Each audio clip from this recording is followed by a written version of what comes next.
Every time I just hang around by myself, I always feel like a presence is there with me. Just a faint one moving around by itself. It's quite hard to describe. I feel like someone is watching me.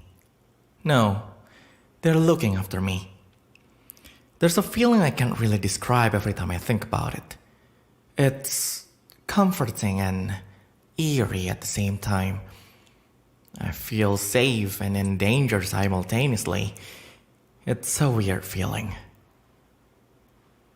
Something is bothering and protecting me at the same time. Days, weeks, and months went by. I felt like it's gotten worse. Gradually, I can feel their presence stronger. Every time I close my eyes, I somehow can see someone standing in the corner of my vision. Every time I walk slowly, spacing out, I somehow can feel a pat on my back. Every time I have music blasting in my ears, I somehow can hear a voice. I am, somehow. Why did I answer that voice again? I got up from my seat and walked to the corner of my small, cold, dim-lit room. The sound of my guitar strings hitting between my hand and the fretboard broke the silence that's just complemented by a faint melody sung by the gentle wind outside. Well, I am working, somehow. I am eating enough, I guess. Again, I am working a lot. For some reason, I felt irked by whatever the voice is saying. Am I going crazy? This world isn't the one with magic and miracles. There's no such thing as telepathy here, so who's talking to me other than myself? No, actually, you sound like a really cute girl. Maybe. Taking my guitar, I sat back to the seat in front of my desk. My computer hummed quietly as I plugged my guitar into the audio interface. Plugging my ears hard between the earphones, I started to strum the guitar a bit, hoping to fill my head with the harmonies it makes. You sure indeed definitely are. So? No. I started to strum the guitar again. 4 a.m. or not, it doesn't matter. I'm not being too loud after all. This is getting annoying. I stopped playing for a while and I just sit there looking at the screen that slowly dims out. This is my way of resting. I kinda can't sleep. I don't like sleeping anymore. There's too much going on. There. Will just stop reading my mind. Well, shucks. So who are you? I don't know. I stood up and walked towards the stand of the guitar around the corner. Without the guitar. I just sigh, putting my right hand on my forehead. Fine, you won. I'll sleep right now. With one condition. Tell me who you are.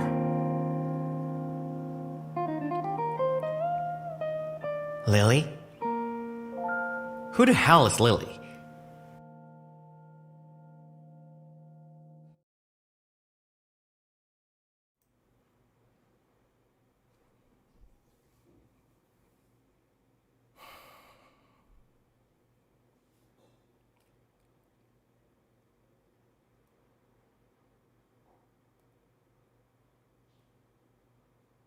Hai.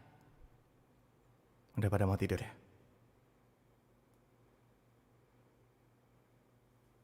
Singer-songwriter dan voice chronicler dari NIJISANJI. Namaku adalah Reza Avanluna.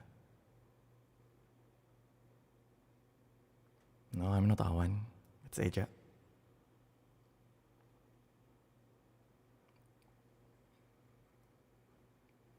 Tonight might be a bit different than what it usually is.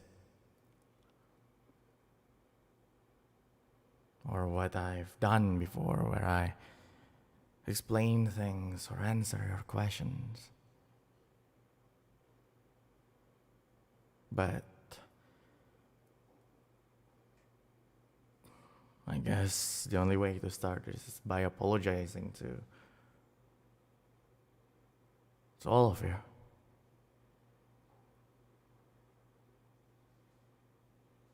I mean, I lied a lot. I've hidden everything. To be fair, I didn't even know about all of this until recently, but I guess I've been lying to all of you. I've been using your presence, using this platform, or even the whole NIJISANJI ID thing as a way to gain personal gain. To do what I need to do for a dear friend of mine.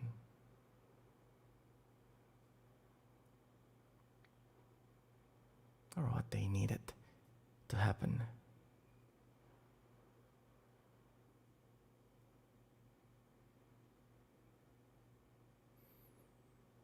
But there are tales that need to be told.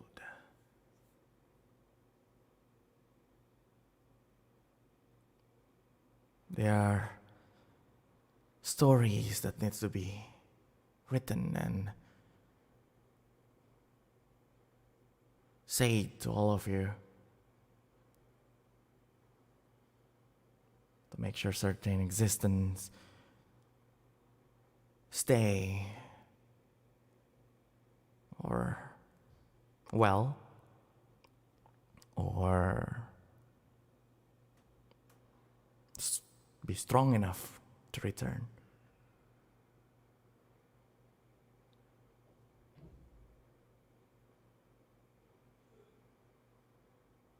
It is for Lilies, isn't it? At this point, are we doing things for ourselves or are we doing things for others? I don't even know. But yes, I am Eja.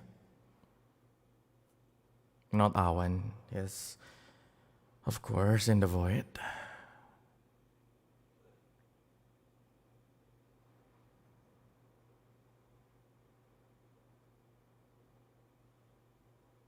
I've been thinking of how to do all of this, how to help them for the past months and months. This is the only thing I can do.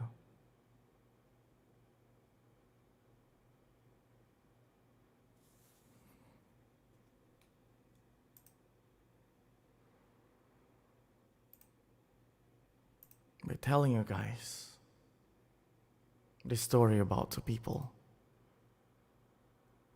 who found each other.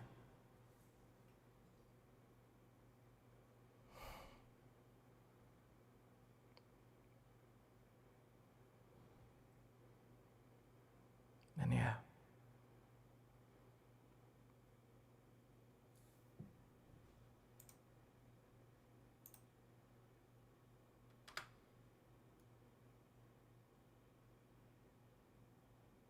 Story of the Cloudy Lilies.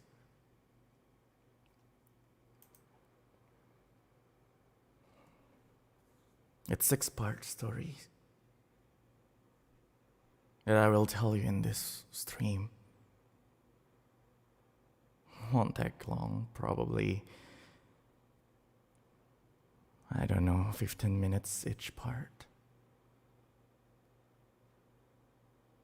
You guys can all just ask questions every time I finish a part and take a rest before continuing to the next one. For you guys who need to read it, you guys know where to find it.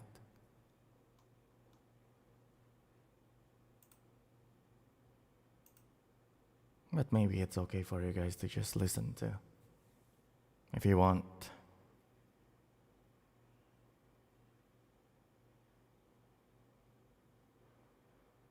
So yeah.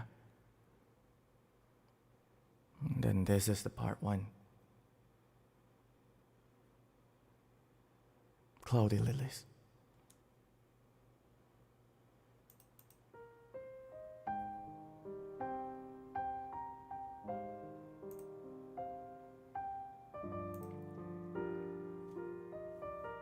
Singularity point part 1. Cloudy lilies. Chapter 1. The one who abandoned.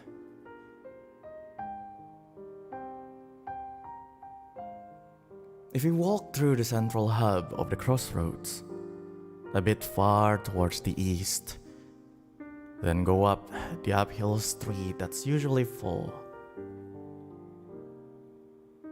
of food stalls and grocers, and then sneak yourself into the gap between the buildings until you reach a long alleyway in the back,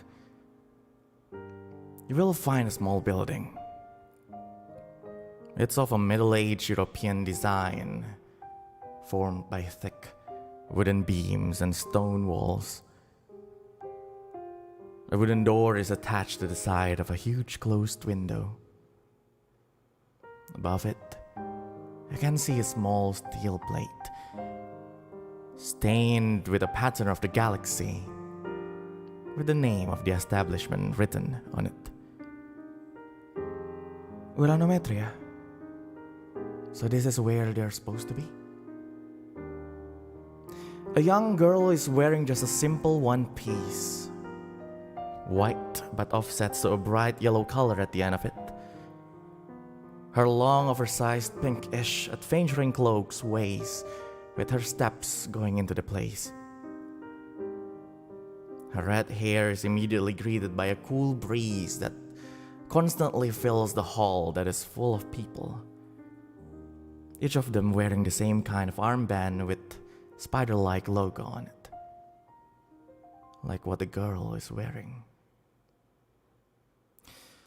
Looking a bit lost, she wanders around the area. Lily!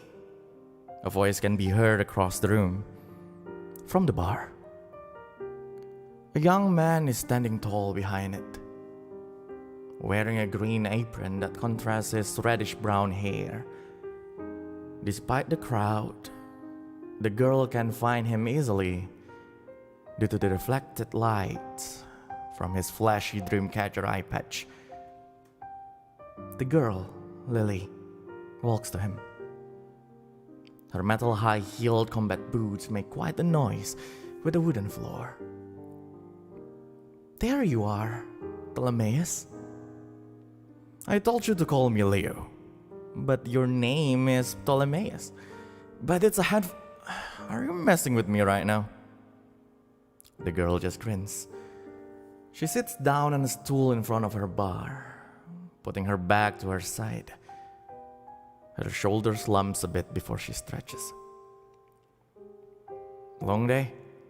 Leo sat across Lily, wiping some cups and plates.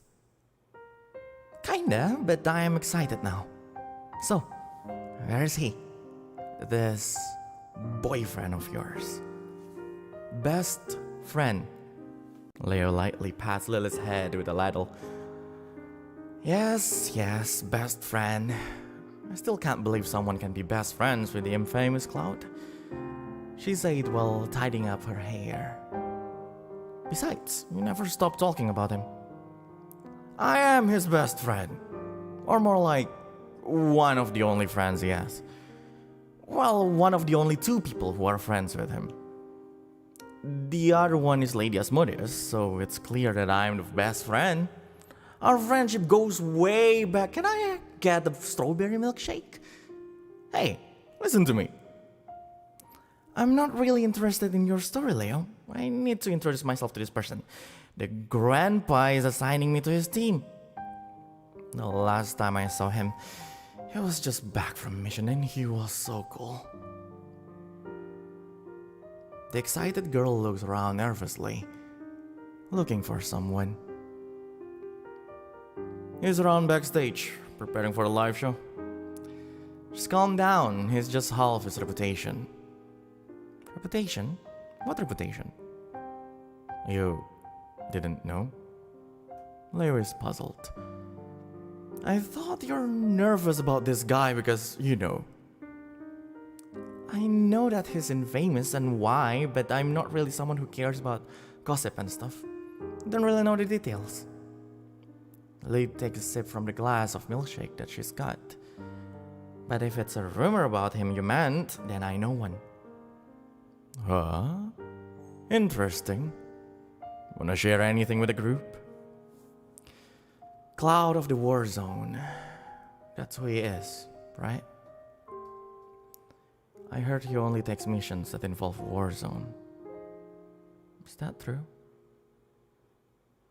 Almost dropping a wine glass, Leo is dumbfounded. His eyes widened a bit with his expression that slowly turned serious. How do you know about that? So it's true? Her face turns grim. I'm sorry. I heard some rumors that it's what he does. He's the one who abandons after all. No. Looking a bit concerned, Leo's face turns to the door not that far to the north side of the hall. Presumably, a door to the backstage. Without looking back to his conversation partner, he says, "It's just rare for people to know." I have my sources. Lily looks down, still sipping her milkshake, now with a straw. Letting out a long sigh, the young bartender continues wiping his wares. Considering your training and where you live, I think I know your underworldly source. He then smiles. A kind one. We've been trying to stop him ever since he was a teenager. She pauses for a bit, collecting her thoughts. That one time I saw him was when he's back from X021. That incident? Yes, that incident. He was bloodied, hurt. He was cool, but he looked distant, lonely. I wanted to approach him, but I couldn't. A glimpse of a smile can be seen emerging on Leo's face, finding a ray of sunshine. He puts down everything he's holding as he walks to get a slice of red velvet cake from the fridge to the side. Condensation forms around the red fluffy cake riddled with cream cheese frosting. Leo put a small plate with the cake on it and a small spoon to the side in front of Lily. He smiles. For you. Is suspicious? Lily stares deep into Leo's eyes. She tries to study his mannerism, the smug smile on his face, and the funny little gestures he makes. She doesn't make any noise, not even a single sigh or hum. As a reward for my precious junior in the combat medic training program, he grins. Still staring at him, Lily slowly reaches to the small plate. She drags it to herself carefully while still studying the whole situation. The details of movements, placement of her glass and the bar's wares. And even the noise that every single word's chroniclers make in the hall of that bar. I still don't get it. Take it as a thank you from me and, well, to wish you good luck on your performance. Leo nods toward the main stage of the bar, to a grand piano glistening in the corner of it. He then looks at Lily, smiling with approval. You really think it's a good idea, Leo? Lily cuts the slice of cake into halves and then eats one of it in one gulp. The piano, or actually the whole stage, is open for anyone who wants to perform. Knowing that, Lily realizes what Leo is implying. After all, Cloud of War Zone is preparing himself at the backstage area. The girl confidently stands, gulping down the last half of her cake. While wiping her mouth gently, she walks down to the hall, riddled with other world's chroniclers, some of which she is acquainted with.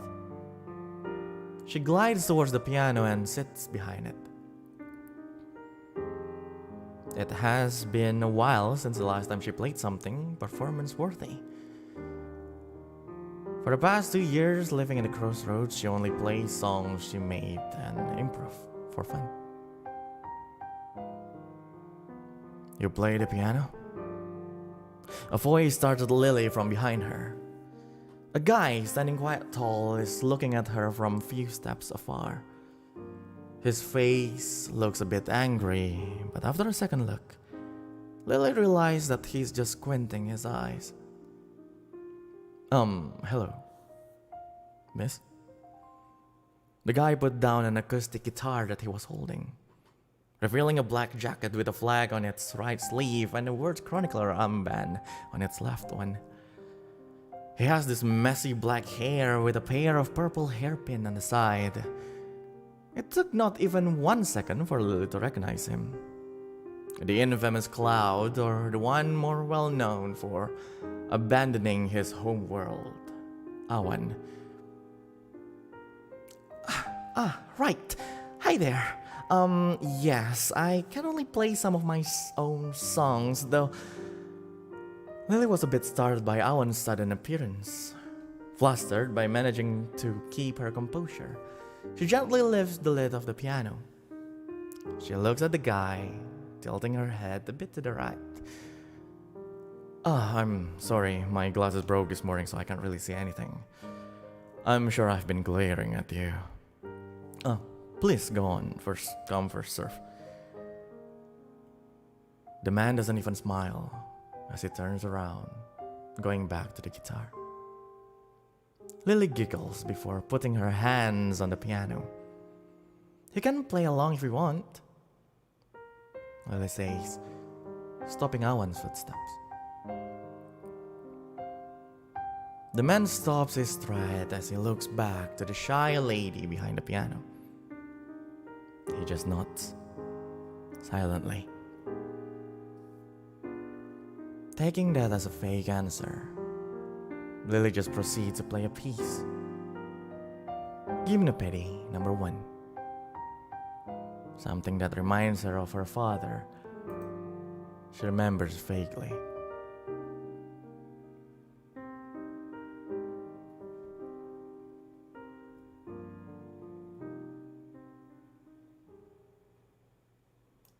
End of chapter 1.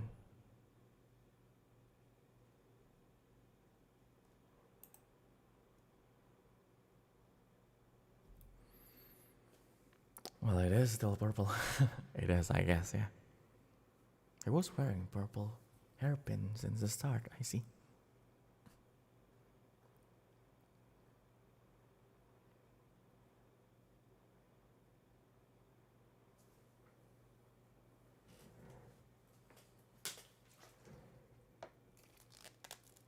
I need a drink. I hope you guys don't mind.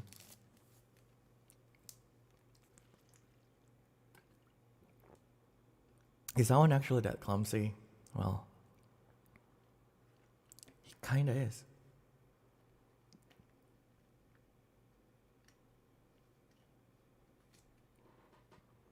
He is clumsy until now.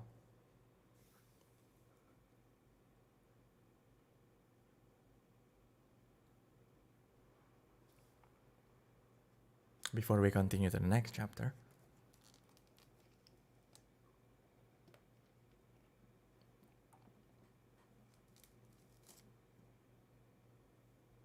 anything you guys want to say or ask? I'm not really sure if there's anything.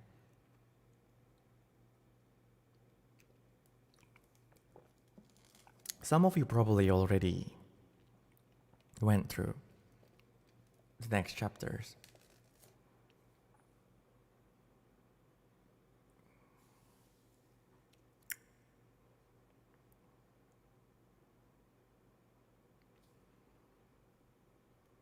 Who is Leo?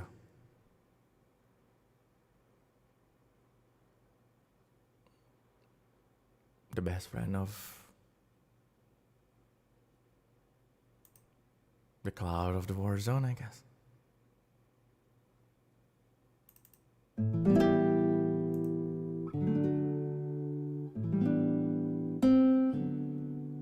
Will you archive this stream? Yes, I will. I have no intention in not putting this into an archive. And you guys can definitely just download the stuff, so.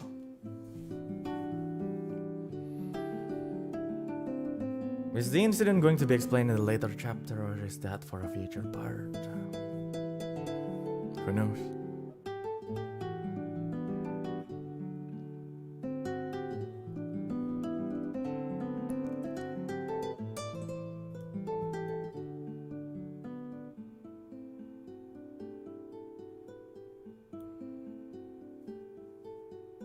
Cloudy Lilies, Chapter 2. A cry. What does existence even mean? When matters come into shape, forming a creation that is intertwined with others, while being tangled by the timeline, they exist. Bigger existences like worlds are parents to smaller ones like humans or objects in a manner that not even the godmother of fate or the Lord Timekeeper know how it really works. While a smaller existence depends on its parent, a bigger existence can only be divined by the smaller ones within it. A smaller existence will cease to exist once its parent is destroyed. But what does a parent mean if it is without any child?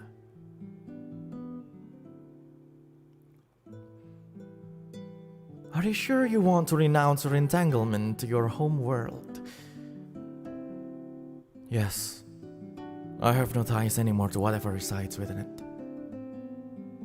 You will forever be bound at the crossroads without any place to call home or to return to.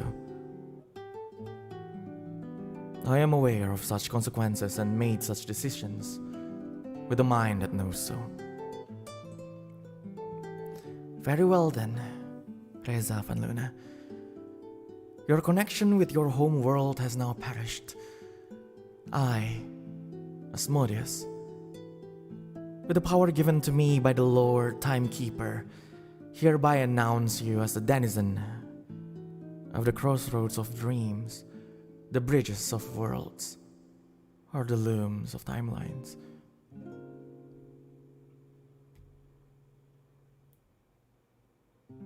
A young man sits on a tall stool, lit by a gentle spotlight hanging onto the beams above the hall of Uranometria. It is still full of people.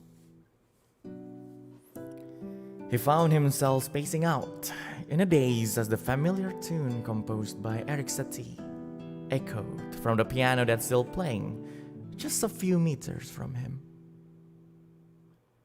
Slowly reaching to the collar of his turtleneck sweater, he looks down, hiding behind it. He can feel his facial muscles relaxing a bit. A certain type of healing magic.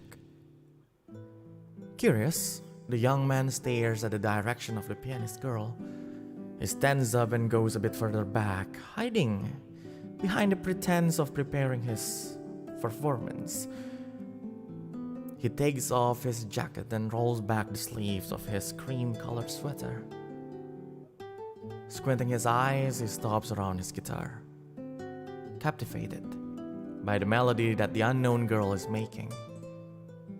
He's trying to feel the air surrounding him and the stage in general, hoping to find traces of magic. No, it's not magic. The young man, Awan, loosens up his hands, feeling a bit disappointed. If only he didn't break his glasses this morning, he can probably take a closer and more detailed look at the girls playing. All he knows right now is that the girl is definitely Ward's chronicler, a red-haired one. He takes his guitar and brings it with him while dragging his feet back to the stool. Stupid damn glasses, he said under his breath. Avan hops up to the stool, holding his guitar. He waits until the unknown pianist finishes her song. Giving a faint applause, he doesn't realize that he's been smiling the whole time. A face that the girl sitting behind the jet black grand piano probably noticed. With blurry vision still, he reaches to the dream catcher that is attached to the neck of his guitar, signaling to the girl to communicate telepathically. Hi there, do you need anything? An airy voice, a bit around the middle high tone, fills Awan's head. Just from one sentence alone, he can feel the gentle kindness mixed with a dash of mischief in the way she talks. Right, might be rude for me to ask, but how about the jam session? Reluctant but firm. Awan doesn't really understand it either. It can be the mood, or there was really magic in the girl's melodies. Whatever it is, Awan isn't usually like this. I'd gladly join you in it. Let me start off with a progression. Please do. Anything in A minor. Then the piano starts to sing again. Awan just lets it play for a bit, learning the loop that the girl has given. Again, it's something calming and easy, not really complicated or too much, but it's effective. He thinks to himself. The way each chord transitions to the other, the way it loops back and forth, it's a perfect cycle that can just lull you to sleep. Go on, you're not planning on just listening, right? A bit lonely here. Right, I apologize. Awan starts to pick the strings of his guitar one by one. Sounding the melodies, he decides it's his left hand. One might think a grand piano might overpower an acoustic guitar, but amplification magic helps the two sounds merge and create a beautiful harmony that each beam and wall of the hall echoes. With that guitar playing, you're forever forgiven. The girl lets out a giggle. Telepathically, of course. Thank you for a compliment. One might say that Awan is probably more interested in the song than the girl, but the girl knows. He's too engrossed in the melodies that probably just a little tad bit shy. So, you always play here? Yes, my friend runs the place and this is one of the only times I can relax. I see. I'm sorry then for taking your peaceful time. No, don't be. I might not look like it, but this is quite intriguing. Without missing any beats, the two keep on going with their beautiful collaboration. Sometimes they change places, sometimes they change the progressions up. All of that while having a small talk, both using telepathy and each of their instruments. Do you mind if I sing a bit? Daringly, Awan asked out of the blue. Sure, that would be lovely. Still unsure of what he's going to sing, Awan starts humming. A chain of notes that he vibrates along his vocal cord to the amplification magic that fills the room. After a few bars, he decided to open his mouth.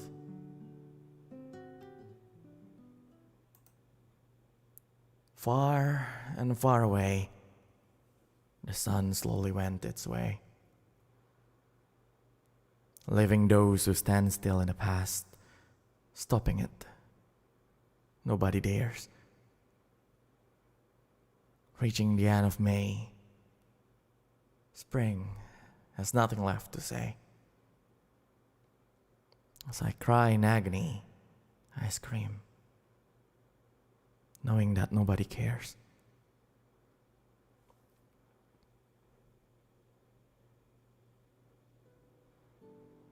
A doctor through the lyrics throws the audiences a bit, but no one says anything. The girl starts to harmonize with Owen, knowing that he will just repeat the words. Her piano sounds soften, making everything a little bit gentler. The shout for help slowly transforms into a serene cry of loneliness. Letting it go, knowing that everything is out in the open now, Owen closes his eyes. He doesn't care anymore. He just wants to let the hall and maybe the whole crossroads hear his voice accompanied by the girls. He doesn't realize that a few drops of tears start to flow down his cheeks, but more importantly, he doesn't realize that he's been smiling out of relief. Slowly, the song ends without being followed by any kind of cheer or applause. Those were gorgeous lyrics you got there.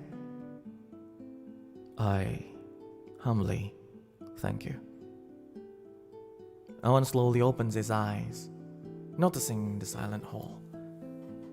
He still can't see anything. Doesn't wear his glasses right now, and the tears welling up just turns his vision more blurry than before. He can't notice that the audiences are all looking at him with a puzzled look. They never knew the infamous gloom can look like this. Owen slowly stands up, holding his guitar. He bows once and then turns around. By the way, I'm sure you already know me. I am known as someone who abandoned his own home after all, potentially destroying it. I am sorry. I know that. Also, you don't want to be associated with me any more than this, miss. But I'm sure you understand. Owen stops his stride, still looking away. Abandoning one's home world is a serious offense to those who lost theirs. On top of that, there's still a probable risk of triggering a chronological storm that will destroy said world. I'm sure there's a reason. It's a selfish conduct, one that could erase or destroy countless of existence. I may only know you for the past 30 minutes, but I'm sure you're not that kind of person. Why will someone who decided to erase a whole world cry while smiling out of loneliness? I'll take my leave. One-sidedly, Owen ends the telepathic transmission between their dream catchers. He hurriedly rushes to his jacket and guitar bag, then takes it backstage. The girl is just left there with a determined look and a gentle smile on her face. Shaken, frustrated, confused. Owen rushes out of the backstage, looking down to the floor. The other customers of Ranometria avoid his eyes as he walks by. The odd and puzzled look of theirs are gone now, returning to what they usually show: indifference, fear, anger, or sometimes disgust. He sits down on one of the bar stools, an area that is now empty. Everyone knows the one who abandons always sits there after his usual routine. Did you fix my glasses? Right, here you go. Leo puts a thick-framed pair of glasses on top of the counter. You're not gonna talk to the girl, Cloud? The bartender puts down an empty glass and fills it with water. Nothing good will come to her if she associates herself with me, Leo. Awan looks up. His expression shows a bit of regret. You need to be a better lone wolf than that. Shut up. Awan immediately takes the glass that hasn't even been offered to him and finishes it immediately. I shouldn't have joined her performance. I don't like this. Feeling? Hope. Leo just sighs out of pity. He knows the circumstances that surround Awan. He knows how frustrating it is for him and why he avoids people so much. His eyebrows curled a bit as he stares at the pitiful young man, reminded once again that the young man is just an awfully awkward person who happens to be alone. He looks up, seemingly shaking his head to the distance. What are you doing? Awan, who noticed it, turns his head towards the direction Leo was looking to. He didn't see anyone in particular. Forget about it, just some customers. I see. Can I get the usual dinner set? One dinner set is coming right up. Leo immediately grabs some ingredients from the wooden box underneath the counter.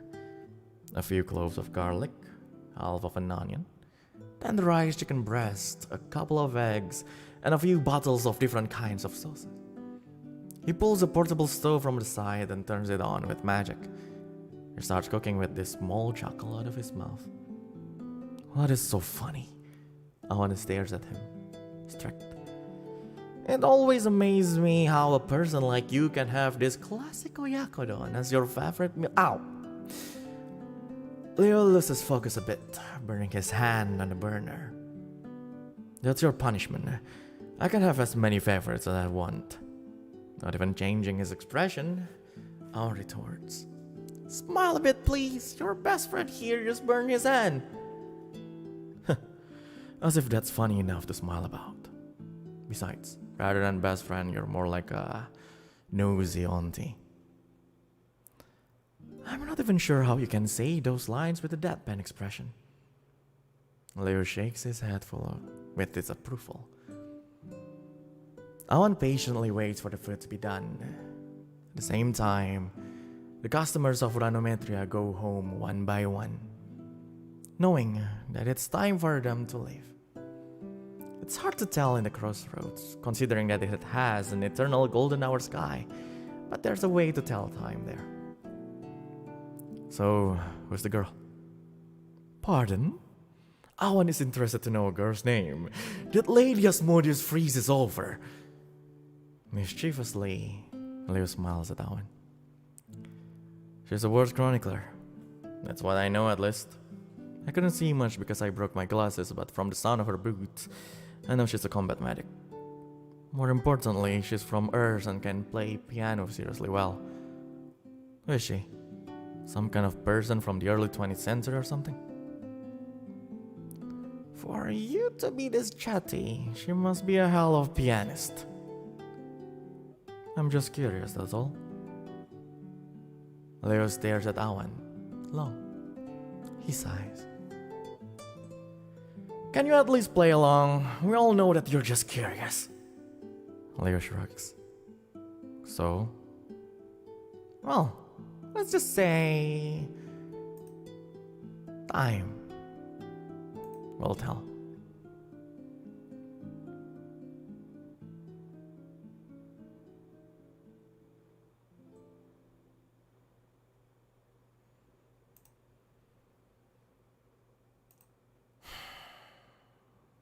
End of chapter 2.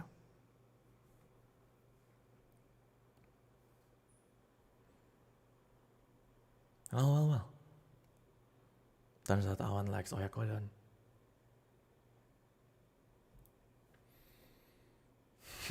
It is still funny until now, seriously.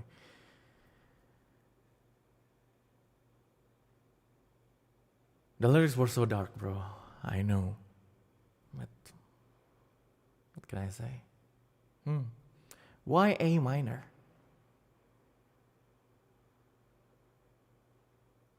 It's the core of A minor. I'm not really sure myself. Wait a minute.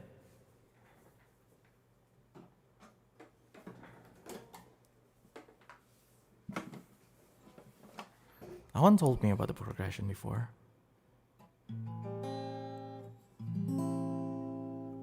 This is a chord of A minor. I believe the progression loop will be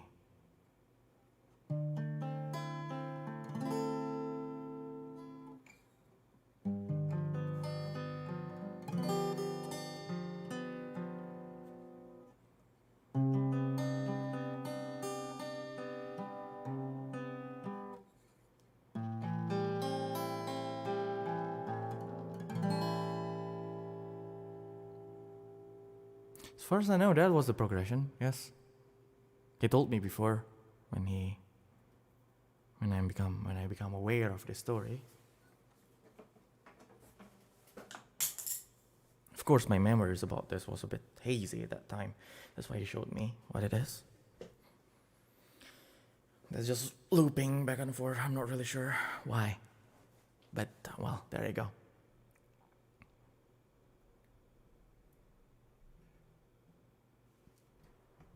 I thought you remember.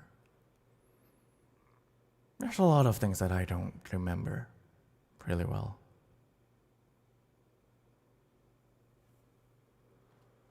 I'm not sure if I can tell you that. But well, there you go.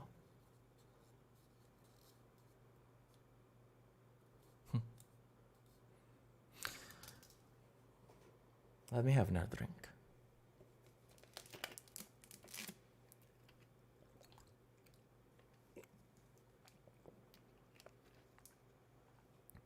How was it so far?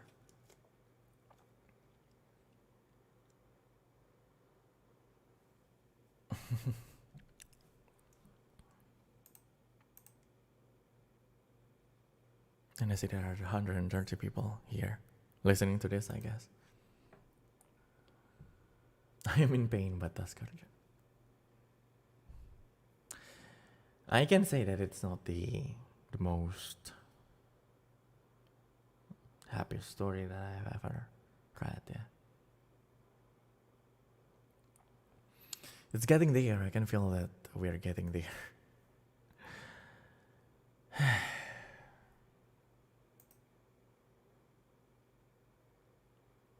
Chapter 3. Gentle Hands.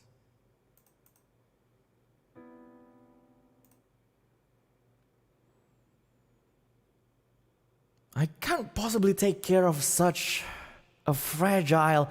She's a 12-year-old girl. In no time, she'll be an adult. That's like 8 whole cycles. Putting how chaotic the time flow is here, it can feel like forever. At least she isn't a fragile baby. I meant a fragile existence. You do realize what you want me to take care of, don't you?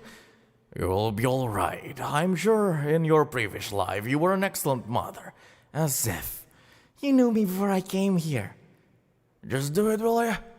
If you can't take it as a personal one, take it as a job assigned to you.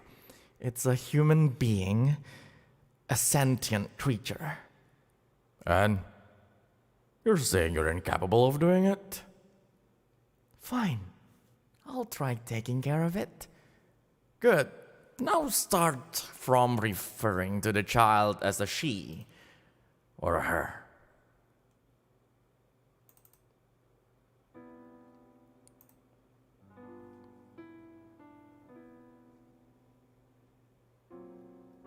One might ask the godmother of fate what exactly is existence. One might wonder, how do we come to exist? One might question, when did this start and where do we go from here? One might think, who were we? Those riddles might be answered by the Lord Timekeeper himself, or be discovered by oneself. But why?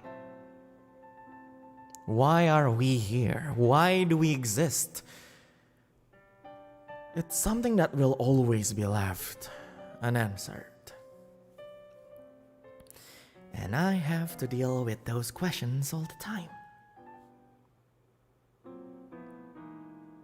The crackling sound of burning wood became a conversational partner of the fragrant smell that filled the dim-lit living room. Wooden floor covered by velvet carpet looked warm and cozy under the orange-yellow light of the dancing fire. A woman was sitting on a single sofa facing the fireplace. She had a glass of wine in her right hand and a book floating in front of her. The Hobbit by J.R.R. Tolkien. The woman was of a tall stature, around 210 to 215 centimeters tall. She's wearing only a t-shirt and sweatpants, covered with a nice house coat, red and fluffy. She's resting 3 out of her 5 eyes while keeping her ears open for the nice avant-garde folk music that she got from World X 111 playing in the background. A military coat was hanging beside the fireplace. Neat. The navy-colored coat had a tag above it, left breast pocket. Commander Asmodeus, it said.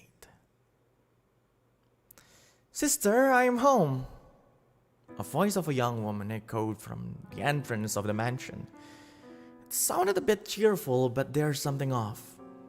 At least that's what Asmodeus usually goes by the name Asmi thought. She slowly stepped down from her sofa, letting her coal black long hair just sway with her movement, reaching her waist.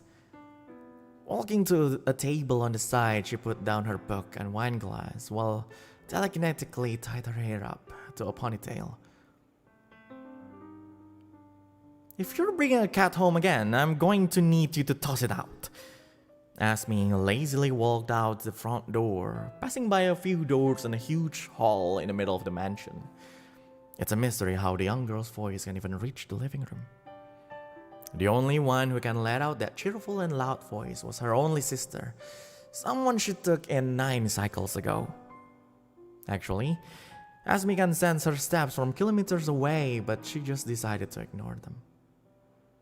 After taking a deep breath, she grabbed onto the handle of her front door, a double door, and she opened it. "Okay, Lily, I told you it's time for me to..." "What happened to you?" Asmi was startled. In front of her, standing the girl she sent off just a few hours ago to meet this supposedly new teammate. Lily was exhausted after the usual daily training, but she was excited before she went. This time, Asmi's dear sister had her eyes red with tear marks along her cheeks. She's smiling though. "Did that one make you cry? It's unlikely of him, but did he?" Asmi's face showed a bit of anger. "I took care of him over the past cycles, and this is what he did to my baby. Asmi, it's not like that. Well, he did make me cry." "What? So he really did? I need to teach that kid a lesson." Asmi turned around and was ready to storm before Lily grabbed a hold of her hands. "Like I said, not like that. He talked about some stuff and I didn't manage to introduce myself."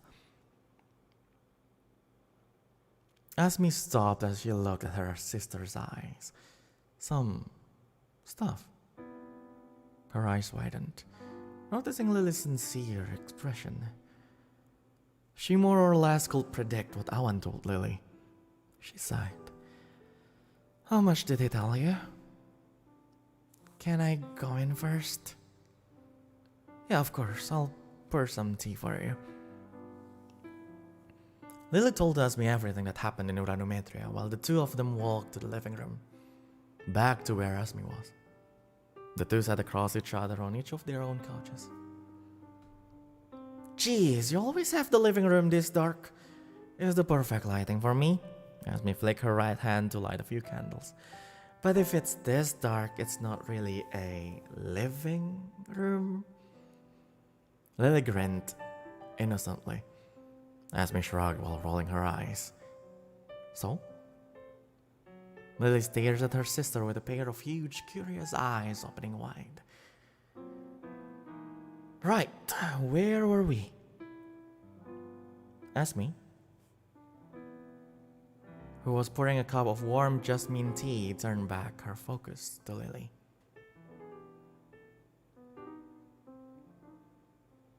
Nowhere, actually. Lily pulled up her bare feet to the seat of her couch, fiddling with her toes. She's looking down, a bit embarrassed that she's curious, thinking that it's a bit rude for her too.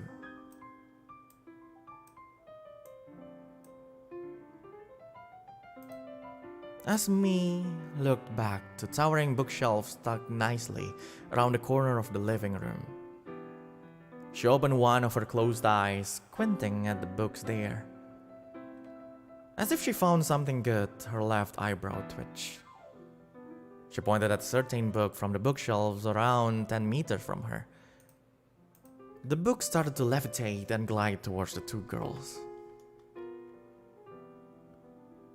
I told you about him abandoning his world, but have I explained what it entailed?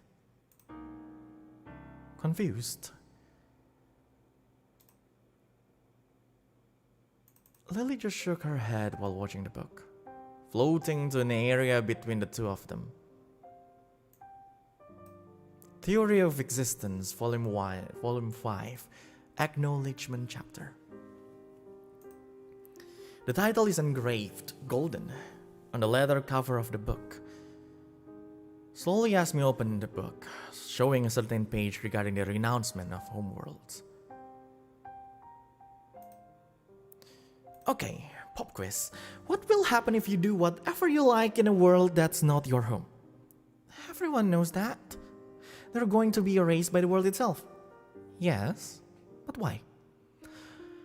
Or maybe the question should be, how does that happen?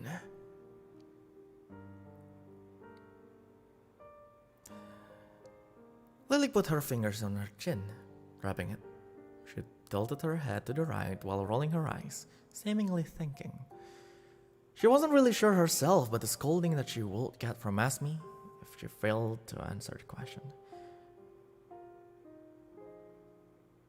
They went over this too many times back then when she's learning the whole basics of being a words chronicler. You're taking too long, Lily. Basically, it's the defense mechanism of each world. The one being meddled with and the home world will try to fix themselves, and in process, they will erase the existence that threatens theirs. Lily jumped in, a bit proud that she remembered before realizing the judgmental eyes of her sisters. She took a sip from her cup of tea before clearing her throat. I think I know that, Asmi, so what's the problem with it? No. Renouncement means cutting ties with your homeworld, which means if someone renounces their homeworld... Asmi looks at Lily, waiting for her to connect the logic. They wouldn't be able to be erased. They wouldn't fall. Lily's eyes widened by the revelation she got in her head. By releasing themselves from their home, sacrificing their existence there, they gain the ability to not be erased. Exactly. The homeworld, who doesn't have any connection with the entity, won't be able to do anything to it, and Crossroads isn't something that can erase an existence because our Lord Timekeeper is just a softie. Asmi shrugged in defeat, followed by Lily nodding. Wait, so what's the connection between all of that and Awan? I mean, you're just explaining a situation without making any conclusion. Lily pouted. A words chronicler who can't be erased can do anything they want as long as it's within the guidelines. It happened many times before. Some chroniclers, back then, decided to risk their world for freedom to do anything without repercussions. Some even lost their homeworlds due to the chronological storm that it caused. Lily could feel her heart beating a tad bit faster. She didn't understand that she felt a slight anger listening to her sister. She stood up immediately on the couch. Awan isn't someone like that. Asmi, who was dumbfounded, broke the brief silence into a faint chuckle. She waved her hand, telling Lily to sit back down. I know, Lily. That's why I led his ritual 3 cycles ago. Taking a sip of her tea, Asmi continued. But don't you understand why he put up those walls? Everyone who did what he did before was all selfish bastards. Some were even terrorists. Whatever Avan does, he will still be labeled as the traitor of his own homeworld, someone who risked billions of existence for his own self. Or well, the one who abandons. Lily was speechless. She didn't realize how much of a rude remark she made back in Ranometria. She slowly questioned the whole situation. Should she really be assigned to his partner? Was this the right decision? She started making all kinds of puzzled faces, ones that could be noticed by Asmi. You'll be all right, Lily. Asmi smiled while closing the book that was opened midair. She got out of her couch and walked to her sisters. Standing, towering in front of Lily, she looked down and took the young girl's arms. She raised her up. You're strong and kind. If anything, I'm sure you're the one who will be able to show him how to destroy the wall. Asmi hugged her sister, embracing her close to her chest. Now, go take a rest. Nodding obediently, Lily released Asmi's arms and walked away. She slapped her face a few times to psych herself up, returning to her cheerful mood. She forced a smile, noticeably. Walking away, she stopped midway. She turned around to her sister and asked, what will happen if a world rejects a single existence? Like the complete opposite of renouncement. Asmi just looked at Lily's eyes. It's a lesson for another day, Lily.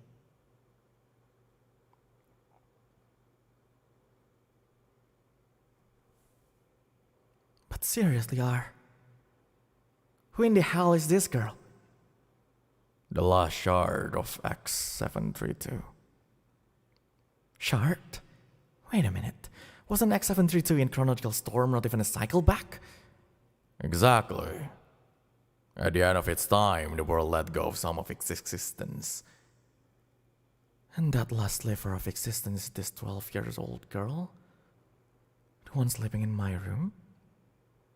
Yes. X732's last existence included the little girl, Lilian Arden. That is possible? This all sounded like bullshit to me. Theoretically, it could happen, but this was the first time. Which is why I want you to take care of her and at the same time study her. Why me? You know I'm in charge of the underworld. Exactly. What else is about the chaotic nature of existence if it's not the underworld? Oh, for the mercy of Godmother of Fate. What did you bring to me?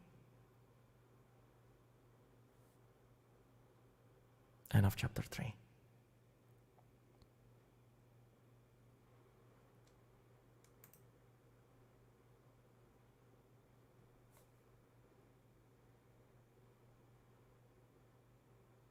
Before I continue, I need to thank Chocolate for the donation. Apa kabar? Baik. And Risk X for the donation too.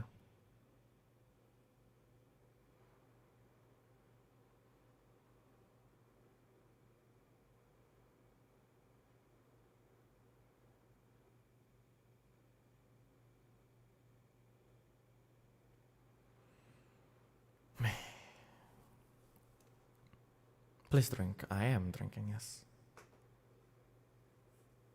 It's getting there, brother. Don't forget to drink, yes.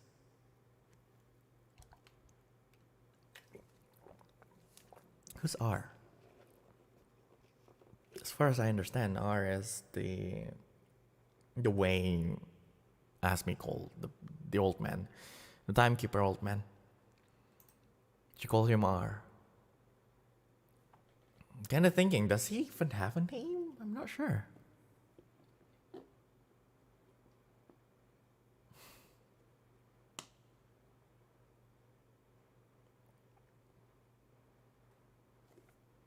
Sometimes I question myself for doing something like this, but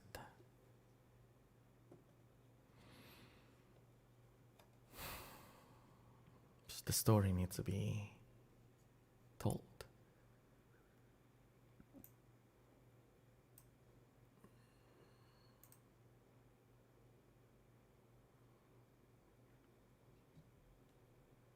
Mungkin karena kakek ada makin dipanggil Aru.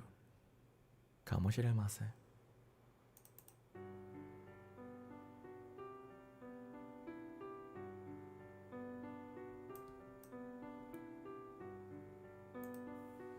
Is kakek fine with you telling this though? As far as I'm concerned, this is what he wants me to do.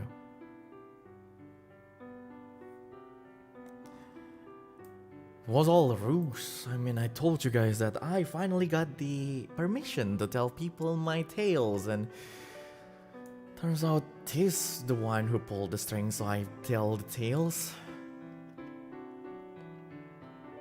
I'm not even sure what's happening anymore. All I know is this all will help them. I'm just not sure.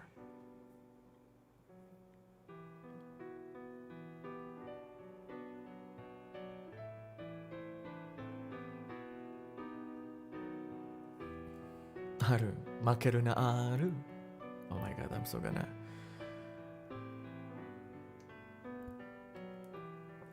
kill him with that reference.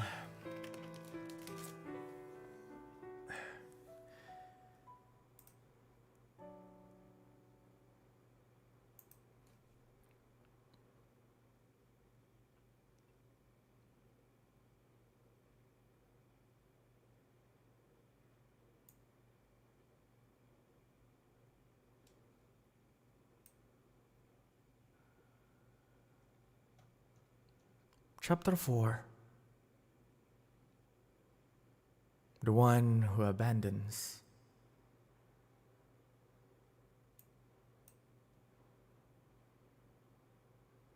Chapter 1 is the one who abandoned, and Chapter 4 is the one who abandons. Really creative, I see. This will be archived, it's okay.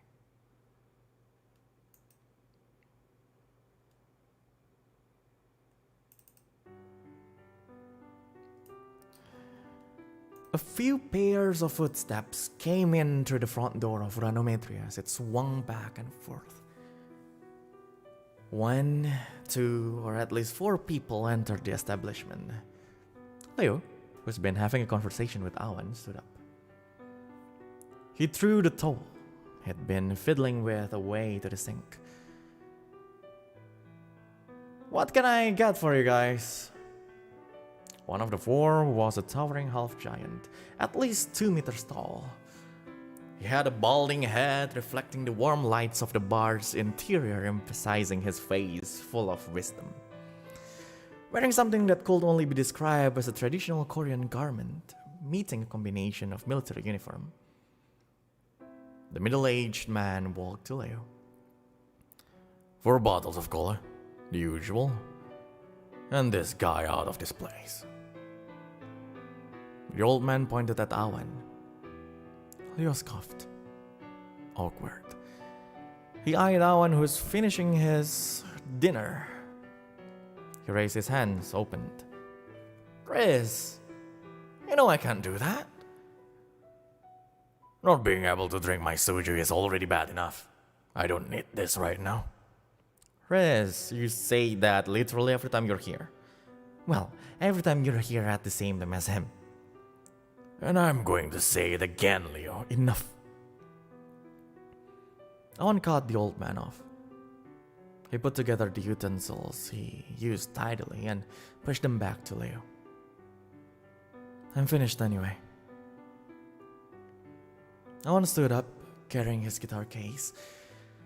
He was going to walk towards the door, but the old man was in his way.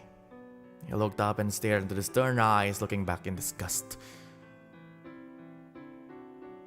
Awan was just indifferent.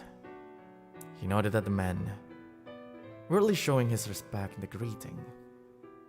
Been a while, sir. Don't talk to me. Know your place, father. The girl standing beside him grabbed his right hand, stopping him from raising it.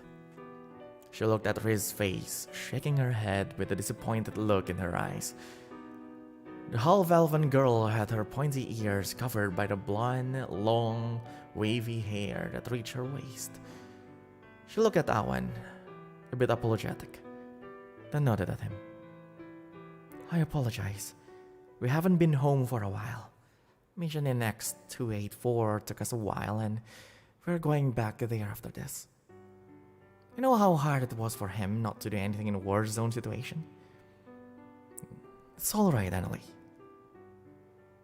Awan cut her off. You don't need to come up with any excuse. I understand. I'll take my leave. Awan walked to the side, leaving the four chroniclers, slipping between the girl and her dad. He stopped his pace around the door, turned around and paused in silence as he looked at the group.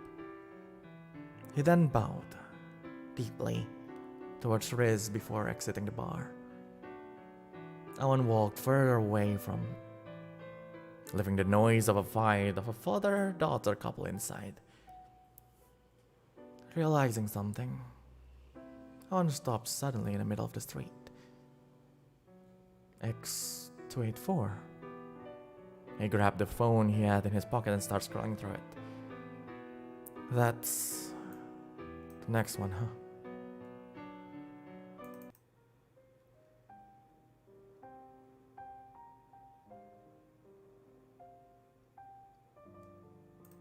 Ashes everywhere.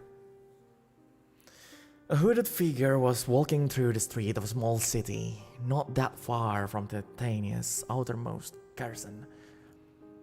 His brown cloak turned dark gray, with the hood getting heavier from the ashes that piled up on top of it. The figure reached a stall in the middle of a silent market street. It wasn't usual like that. Just a few months ago, the place was full of people. Buying anything, young man? An old man stood behind the stall, full of empty bottles, and some that were filled with light-colored liquid. He wore a simple dirty shirt with a tattered apron on top. A pair of glasses swaying with the hot wind from the west, clinking into the chain that it's attached to. The figure raised its hood, revealing a man who wore a pair of goggles that covered almost half of his face. He's wearing a set of leather archer armor beneath the cloak, on top of his thick black shirt. He just pointed to the pile of filled bottles, showing a bit of confusion. He wiped a fair layer of ashes that was obstructing his vision. No healers? The healing ones were all taken by. Wait a minute. The old man squinted his eyes. He leaned over to the man. He got his face closer, even to the extent of half crouching until he could get as close as 10 centimeters in front of his chronicler's nose. Been a while since the last time I saw you here, Mr. Moon. I told you the Luna part is just half of my last name, Howard. I'm telling you, those names from the East are hard to pronounce. Awan pronounced badly is enough. The man shrugged, seemingly done with it. It's clear for him that this happened too many times before. So, do you have any healers or not? Do I have any healers? The old man scoffed. He shook his head to the side, eyeing a pile of empty crates behind him. The pile collected even more dust than ashes that's been coating the road. The military took them all. I guess you haven't heard about the war that's going on with the Empire up north. I heard about the war. The ashes told me. No one got in sarcastically. But really, they took healers from a stall like yours? I thought they're supposed to get enough supplies from the capital. I guess sometimes they miscalculate the things, Mr. Moon. So sorry I can't give you any healers. Besides, the forests are all closed off, and as far as I remember, you're not part of the guild, so what do you need the healers for? Unless I have my own reason to ask for healers. Unless you're trying to join the war. Me. This one man. Howard took his glasses and started wiping the dirty lenses. Wearing it, he stared at Awan. His reminiscing look pierced through. Some men are stupid enough to try being a one-man militia. Right. That was insensitive of me. I sailed Awan weakly. But I promise it's not about the war. What happened to the forest? He leaned to the stall, getting comfortable. The army had closed them off. Little Ricky and his men stumbled upon some of those northern men just a few Sundays ago. They're doing all right? Howard just shook his head. Realizing what happened, Awan looked down. Say for yourself. More than half of the people of this city left. But remind me, well, it's not your problem to spend your days on. How about joining the Send-Offs tomorrow night? Send-Offs? Awan raised his head. His eyebrows frowned a bit. I've no answer. Wouldn't possibly join in the community's event. You've been going back and forth to this place for the past 2 years, kiddo. Well, true, but Send-Offs is a Titanian tradition for funerals. They don't really do a solemn procession in the church, nor do they gather around the graves of people who died. They do a closed party around the town square, having a relaxed communal dinner under the stars, reminiscing about the bad that passed and the good that lasted.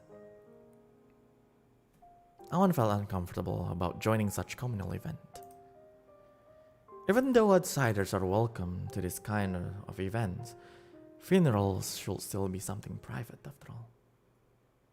Or at least, that was what Awan thought before he realized the actual task of his job.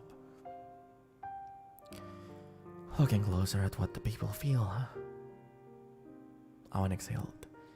His eye was so long and loud that probably the kids playing with ashes at the end of the road could hear it. His face didn't show any disrespect towards the invitation, and Howard knew that. The only thing that Awan hated at the moment was the fact that his job is to intrude on other people's lives as an outsider. Alright. I'll come to the Send-Offs, but if the families want me to go home, I'll go right away. Awan stood upright. Now, that there's no healers, can I get some of those chargers and igniters? Howard smiled, knowing that he managed to lure the boy into joining. Awan didn't know much about how big his presence over years was for the people in the city. As far as Awan cared, Cromwell had been his station for the 2 years in X284 time, or barely 140 days in Crossroads cycle. Now, getting some healers is one thing, but chargers and igniters? That's a whole shady business. Well, you know me. Putting a pouch of coins on its stall, Awan proceeded to take some of the blue and red colored bottles. He nodded at the owner before walking away. Don't forget the Send-Offs! I'll be back before sunset tomorrow. Awan said without looking back before disappearing into the distance. Awan trotted past the outer gate of Cromwell, then headed to the forest up north. It was just a 30 minutes walk before he saw the checkpoint around the edge of the thick woods. 2 guards were standing each on their side of the road. He flicked his dream catcher, which then clung. The visible sound wave it made slowly shrouded Awan, who was walking nonchalantly towards the checkpoint. The moment he reached the edge, he stopped and looked at the two gentlemen in metal plate armor. They're not moving, nor do the leaves that were suspended mid-air or the rabbit that was hopping around. The area around him was dead silent.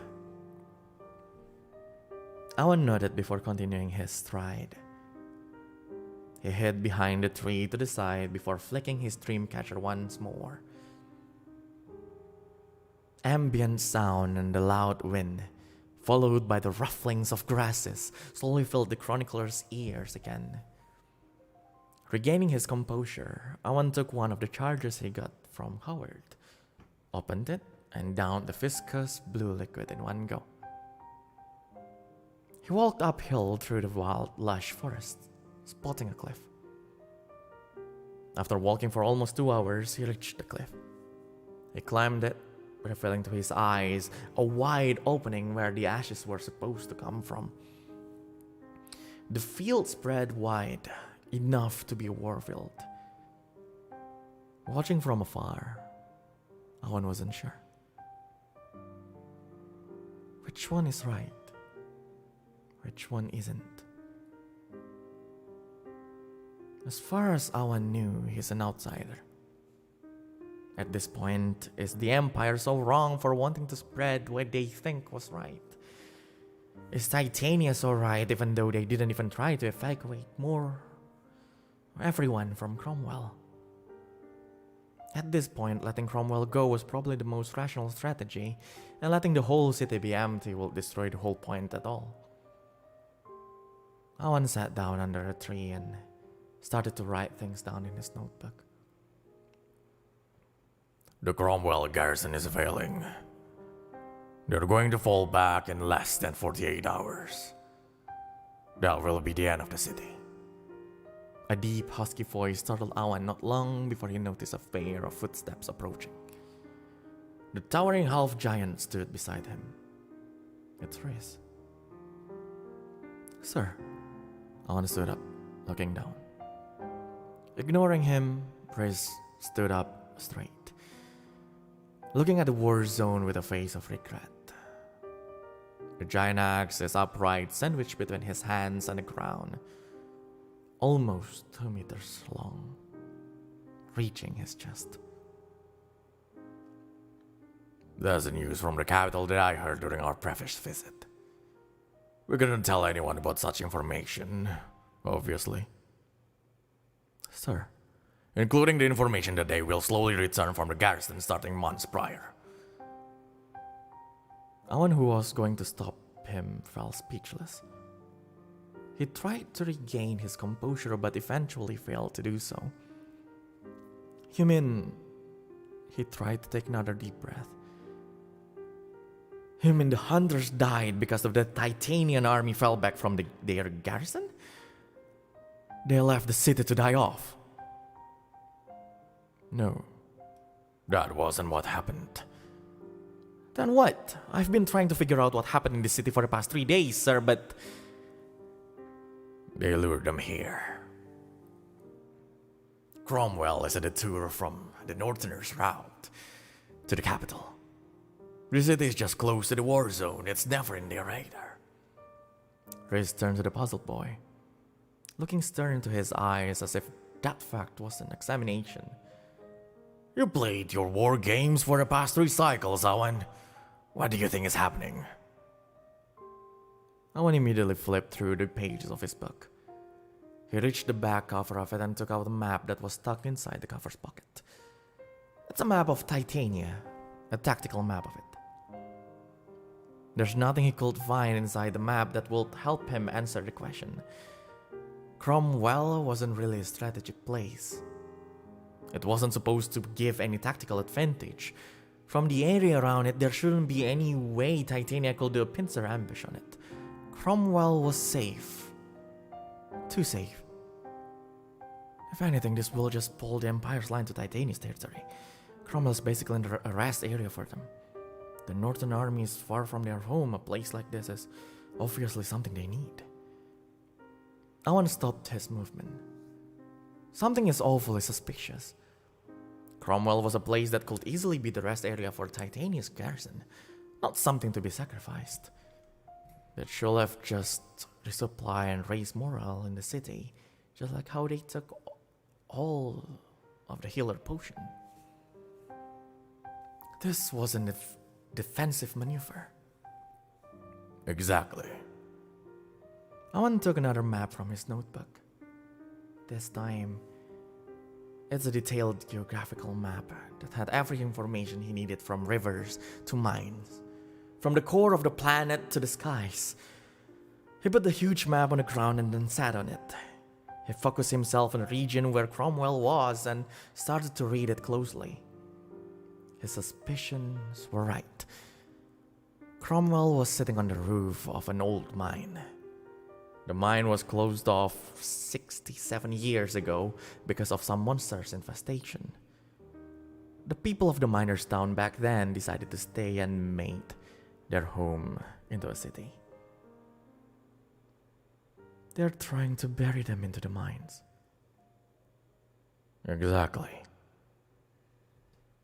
With the people inside.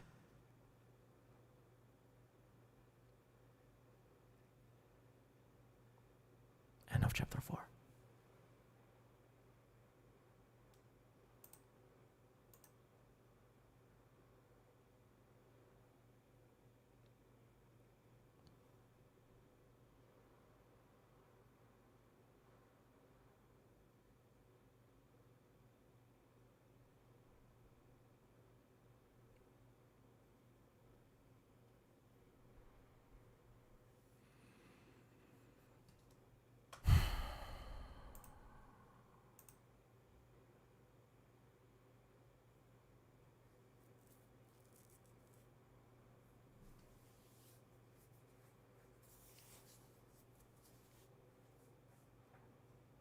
End of chapter 4. Well, to answer some questions, no, Riz is not the old man. It's a different old man. I guess that's the way to describe it.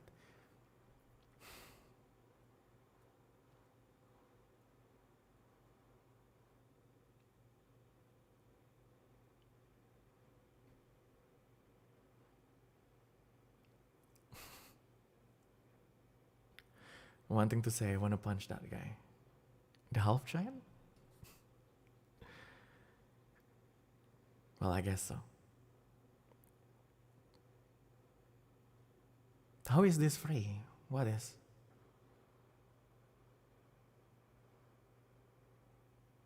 Reza is the elf's dad? Yes. You will know soon enough. But technically, the girl is adopted. Singularity point is free. It is free, isn't it?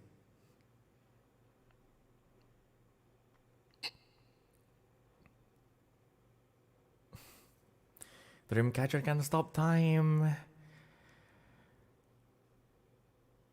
It will be answered in this stream. You will know. I'm not gonna spoil you the next chapters of this.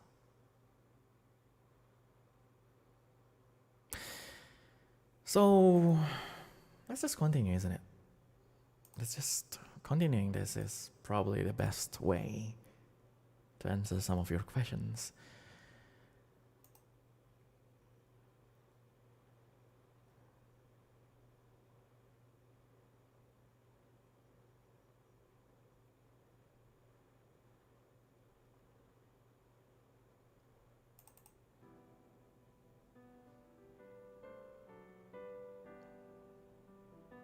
Chapter 5. A dash of sunlight.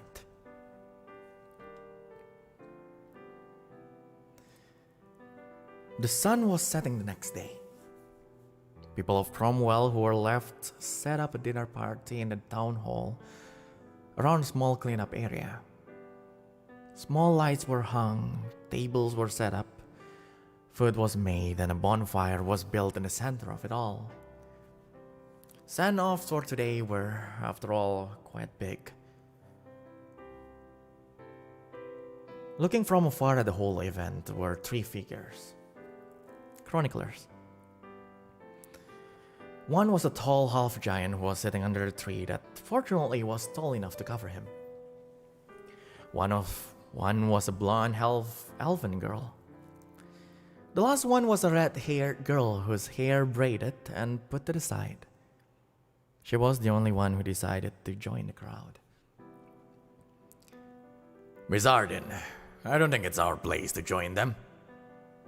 Rez stopped the red-haired girl's pace. It is always anyone's place to help.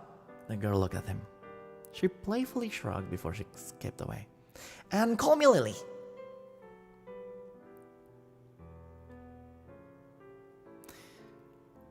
She's supposed to be Awan's partner? Does he know father? No. The old half-giant was looking intently at the whole event far away. Did you not tell him? No. Did you tell him anything? No. Are you listening at all? No. Riz coughed, looking at his adoptive daughter in disbelief. That's unfair. You've been out of your mind for the past few hours. The girl sat down on the ground beside her father. She pulled her knees to her torso, hugging her legs. She leaned to her almost 2.5 meters tall dad, resting her head on his arm. Are you still that mad about how he left us? After all, he's more of a son to you than I am your daughter. Annie, that's not. I'm closer to him than to you. That's too far. Following her father's remark, Annalie just shrugged. All this is about is just that not even he understood what he was doing.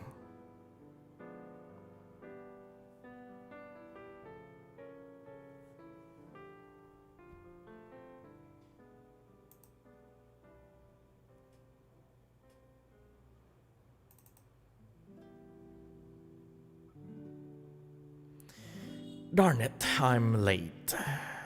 The scarlet sky already left the day, followed by the cobalt blue night, sprinkled with stars. Gentle light pierced through the city, ironically enhanced by the ashen hair, hazy. It came from the town square filled with the people who are having their dinner. Children who probably didn't understand yet what the event was about were running around, playing with each other. The adults were talking to each other while taking turns consoling the bereaved family. The town square itself was decorated with small lights in every corner of it, some with magical dancing lights, and flowers all over the place. Wait, flowers?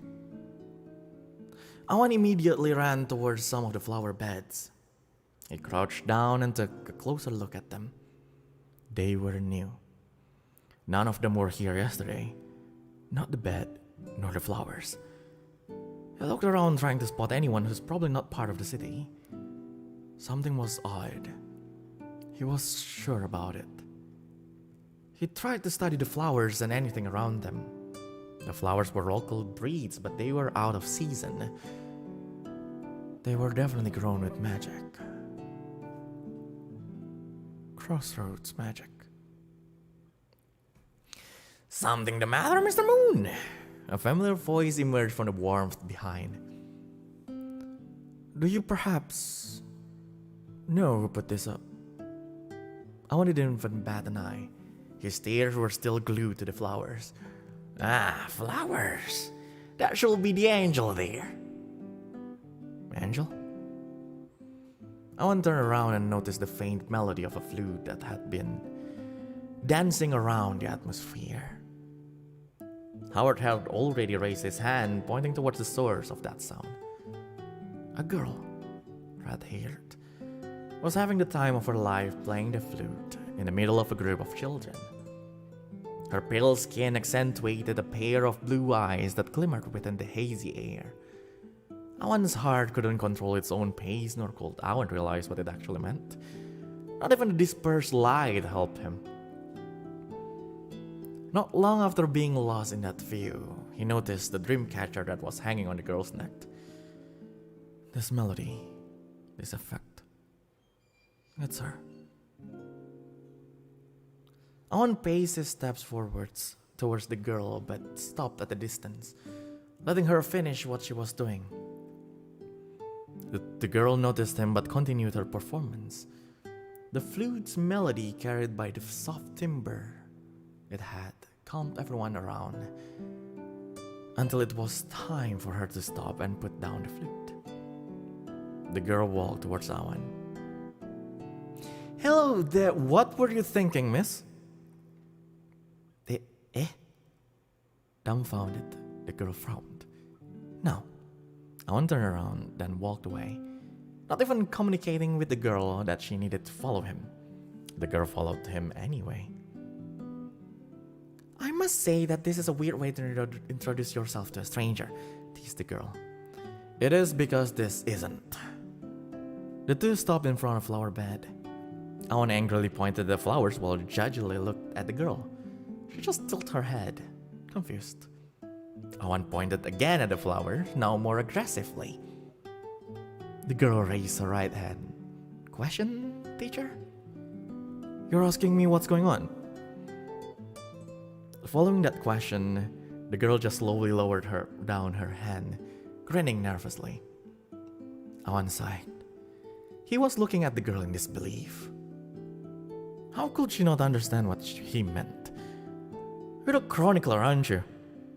Asked Awan firmly. The girl just nodded to that. I recognize you. Finally enough, you didn't change your appearance. Why would I? I was born with beauty, said the girl proudly. That aside, you do realize that this is a violation, don't you? Hey, you didn't deny it, the girl smiled. I say, that aside, you do realize that this is an act that could jeopardize your existence, don't you? I see you don't have a sense of humor, the girl pouted. Can you at least answer my question, miss? The girl just started to make some whiny noises before. Fine. My answer will be that it's just flowers.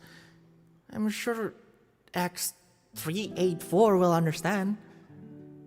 You're not even sure about what you just said, and by the way, it's X284. Awan scoffed before sitting down on a bench beside him. He took a good look at the girl once more. First time he saw the girl was at Ramanometria. That's if the girl really was the pianist. As far as he knew, he had never seen the girl before, so he didn't know which team she belonged to. You can just ask. Huh? Stepping back to the moment, Awan was a bit startled. You are wondering which team I belong to? How did you know? The corner of the girl's lips curled up, smug. For someone who has a deadpan expression, you are easy to read, and to answer that question, I'm not in any group, yet. Awan stood up. He let out a long sigh as his shoulders drooped down, tired. He forced a smile to the girl before walking away. Hey, you don't need my name? I told you before that I don't really need to know.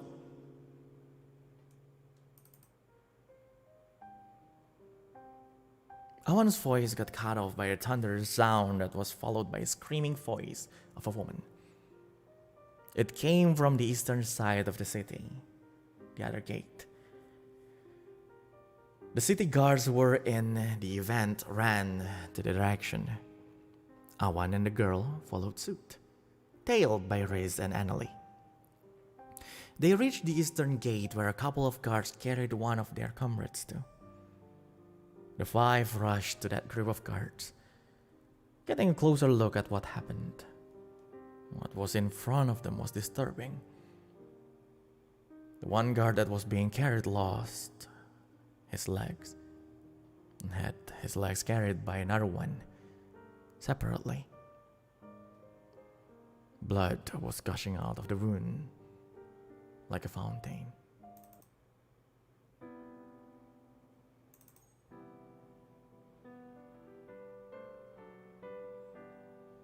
What happened here? Reza rushed to them. We were patrolling as usual and he met one of those Northern scouts. Do any of you know about healing magic? One of the panicking guards grabbed Awan's arm. Awan looked around. He didn't know anything about X284's healing magic, nor did he believe Riz and Annalie knew anything. The other girl was a fresh one in here, so she definitely didn't. I do. Put him down on the ground gently and I'll help. Pardon? Without any pause, Awan grabbed the girl's arm and pulled her away.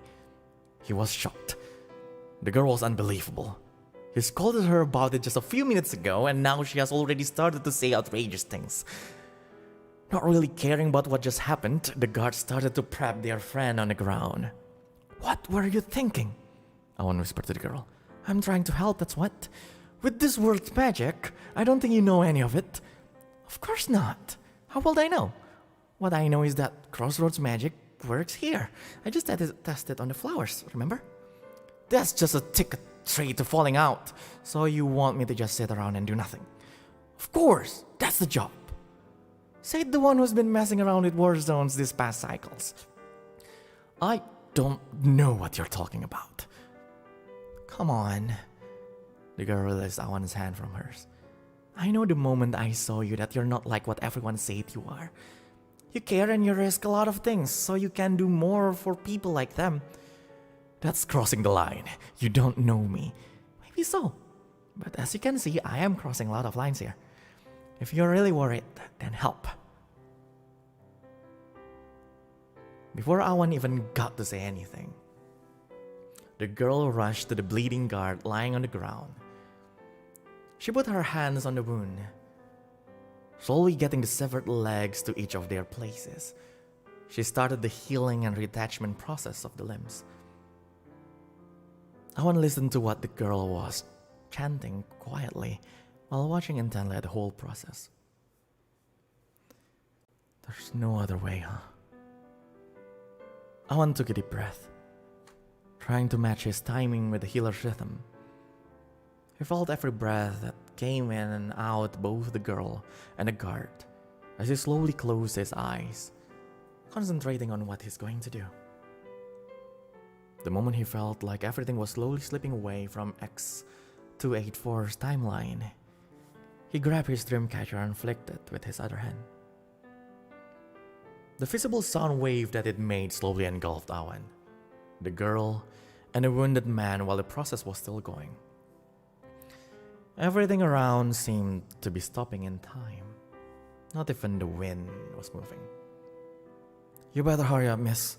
I can only do this for a short period of time. I'll try. Focusing fully on her task, the girl reattached everything in precise movements. Once she finished stitching back the skin perfectly, Awan immediately ended his ability. They fell down, kneeling, exhausted. Reza and Annalie were visibly confused by the whole situation. As far as they know, there was a time skip during that healing process. Awan looked at the red-haired girl, worried still. She turned her head around and looked at him, smiling, grateful. By the way, my name is Lily Arden. I told you I don't need to know, and I'll be your new partner from now on. Silence followed the shocking remark that struck Awan like a lightning bolt. Pardon?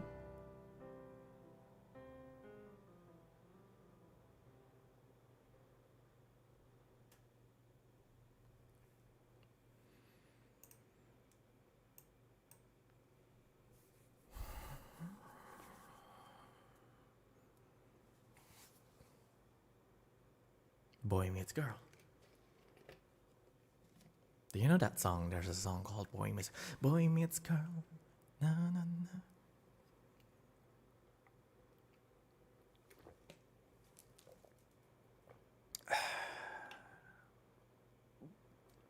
If Awan is me, I will just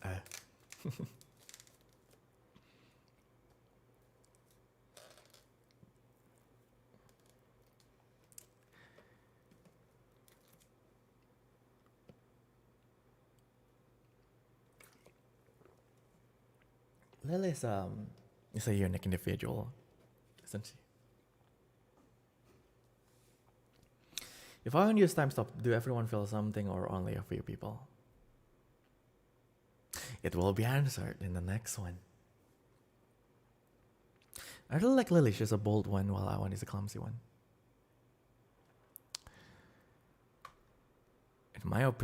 In my point of view, both are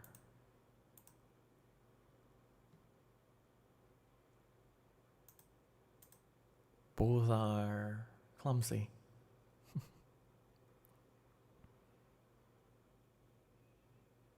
The last chapter. Chapter 6. What existence truly means.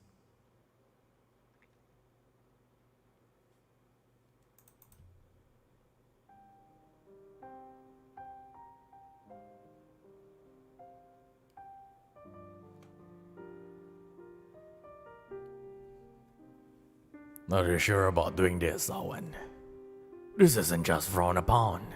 This is madness. I need to cut my ties with them. There's no other way. The risks are high. You are risking billions of people's lives and whole world. That's the risk I'm willing to take, old man. In fact, that's the one I'm looking forward to. Owen, mind your words. No. They took everything from me. That world and the people in it. Don't you still have friends there? They don't deserve to be called friends. Owen, you're being unreasonable right now. I need to stop you from doing this. Fine. Then I'll do the ritual myself. You're just going to increase the risk of destroying everything. Exactly.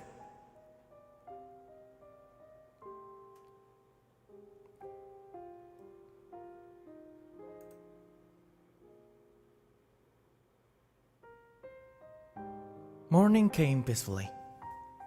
Awan just woke up from a bad dream he had last night. The moment he reached the door of his temporary lodging in Cromwell, he realized that it wasn't a dream.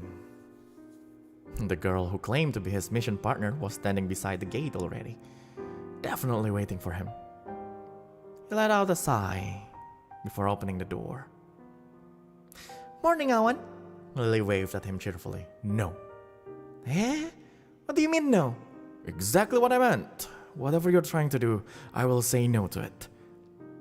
Awan walked to Lily, out the gate. We're partners. We're supposed to do things together. No, we're not. My operating supervisor didn't say anything about this. Grandpa say so? Grandpa? You mean the old man? What does the old man... Awan stopped himself from saying anything. He started to scratch his chin, thinking. That does make a lot of sense. See, are you going to fight the decision of the timekeeper? No, of course not. Wait a minute. There's something more important than that. Awan walked a bit further away, thinking to himself. What is that exactly? Miss Arden? Lily? No, Miss Arden. You know about my power, didn't you? Yesterday was a trap. You put that in your calculation already when you said you could save the guy. Lily's eyes widened. She was definitely startled by the remark that Awan made. She hurriedly looked away, slowly distancing herself from him.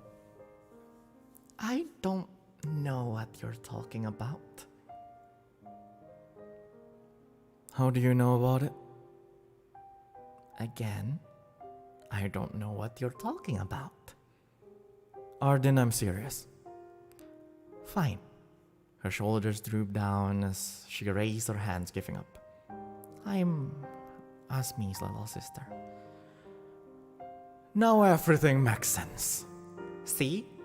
Can we go now? I need to learn a lot of the plays of our operation. Without saying anything, Awan started to walk deeper into the Ashen City. Lily followed him while still gauging Awan's reaction to that. Surprisingly, the stoic, expressionless man didn't say anything and just continued walking with her. You're not surprised? That you're the Asmodeus' cute little sister that she talks about constantly? Cute? Those are her words. I guess after making the connection, I'm not that surprised. Wait. Back off. You're not denying it or anything? Awan stopped a few steps ahead of Lily. I looked at her with a puzzled face. At that point, no one knew really what he thought about, and Lily was a bit alarmed by it. I'm polite, I'm not blind. Awan said nonchalantly. Clear that he's just stating a fact. He then continued walking through the city, leaving Lily there dumbfounded. After a few seconds, she snapped back, then chased him. Wait, what's that supposed to mean? Despite everything that Awan said, he took Lily around the city to introduce her to everything she needed to know. He showed her everything that she needed to watch and everything she needed to look out for. He also introduced her to the important people of the city, like the head of the local church or the guild. Reaching around midday, the two found Reza walking along with his giant axe on his back. He was watching Cromwell with a frown on his face, saddened. Reza was the one who knew everything that would happen, but he was also the one who couldn't do anything about it. Awan stopped to watch the middle-aged half-giant from afar. He was torn. He wanted to talk to Reza, but their relationship wasn't really the best lately. Missing his timing, Awan saw him walking away, determined. Something is off. Awan muttered to himself, but he let it go. The two continued their tour for a bit before they were stopped by Annalie. Awan, I need your help. The girl could barely stand up in front of the two. She was out of breath, panicking. She had her hands on her knees trying to recover enough to speak. Lily patted her on the back, trying out recovery magic. Thank you, Miss Arden. She stood right up. It's Dad. He's going to the war zone.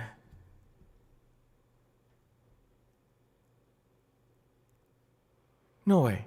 It's impossible. Is he trying to stop whole garrison? That's a suicide mission. I told him so, but he said he has a trump card. Trump card? What do you mean by trump card? Lily couldn't keep up with the conversation. I'm not sure either. He seemed sure about it. Awan took a few steps back. Thinking about what made Rez so sure about rushing into a whole garrison of the Northern Army. He tried to rack his brain, trying to remember every little detail that he learned from his half-giant mentor. He's a half-giant from X17147. Awan's eyes widened, followed by the chill that ran down his spine. I can't turn to a giant. That's how he's going to win this. That's outrageous. He's going to fall out. What do you mean he's going to fall out, Annalie? Awan? Falling isn't something that's sure, right? Not if you mess with the very ecosystem, Miss Arden. Awan started to explain. There's no giant in any history of X284. If it turns into a giant, he will be the Singularity, one that threatens the logic of this world.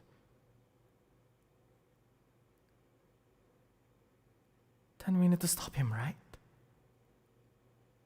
Please, Awan, you're the one who can do anything here without the risk. I can't. Even if I want to, I can't. Please excuse us. Lily grabbed Awan's arm and dragged him. Surprisingly, the combat healer is unbelievably strong. She took the torn man to the side.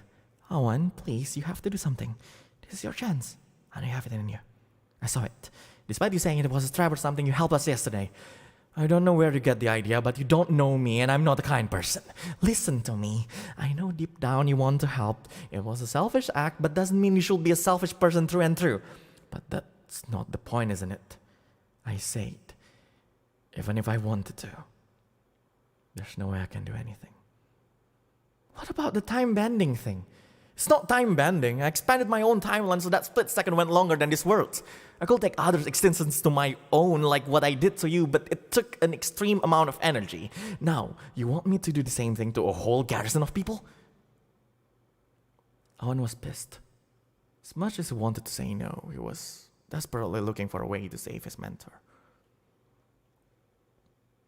What about if I go with you? I can stay within your timeline and what? That's wasting more energy than... Listen! I'm a combat medic. I can do enough to keep replenishing your energy during the process. Please, Awan. If you don't want to do this for X284, at least do this for another chronicler who's throwing away his own existence. Awan was still reluctant to go. But there wasn't any time left. Nor they had any other choice. He stared at Lily's determined look, and then Anne's bleeding eyes. He nodded. He turned to the north. Let's go then.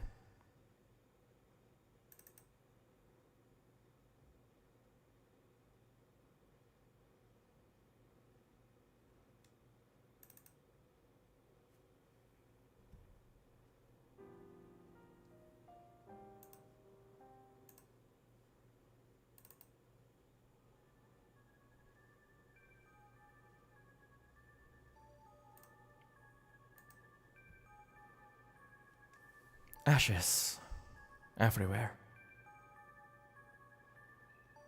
A half-giant is standing tall in the middle of the war zone, north from a city called Cromwell.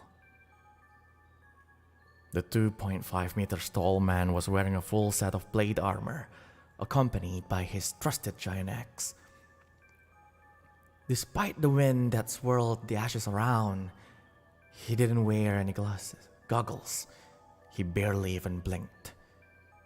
His heart was pounding, asking him the same question over and over again every time it beat. The enemy was marching towards Cromwell. Barely 100 soldiers from the Northern Empire, who finally found out that Titania's army was falling back. The dusty cloud from far away was getting closer and closer to where Reza was standing. The time was near, and there's no turning back. The old man's hands got sweaty with the pressure that slowly came onto him. Ashes. The half-giant lifted his axe, ready to slam it to the ground as the start of the transformation. He knew what's going to happen if he went through with it. This will be his last time in any world ever. His family back at his home world will forget about him. And he will leave huge scars over his daughter and mentee's heart.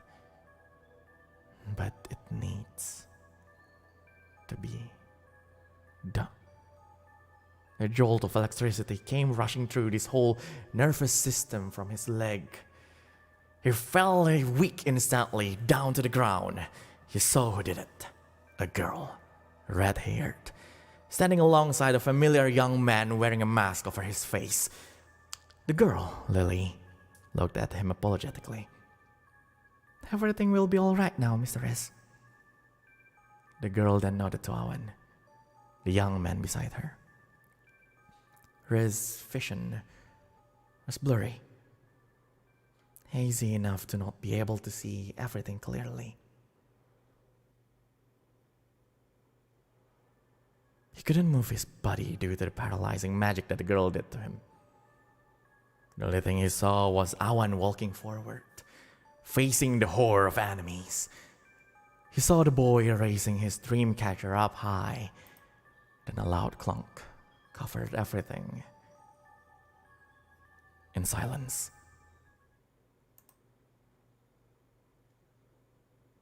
The last thing he saw was a collection of smoke coming from the place where the horde should have been.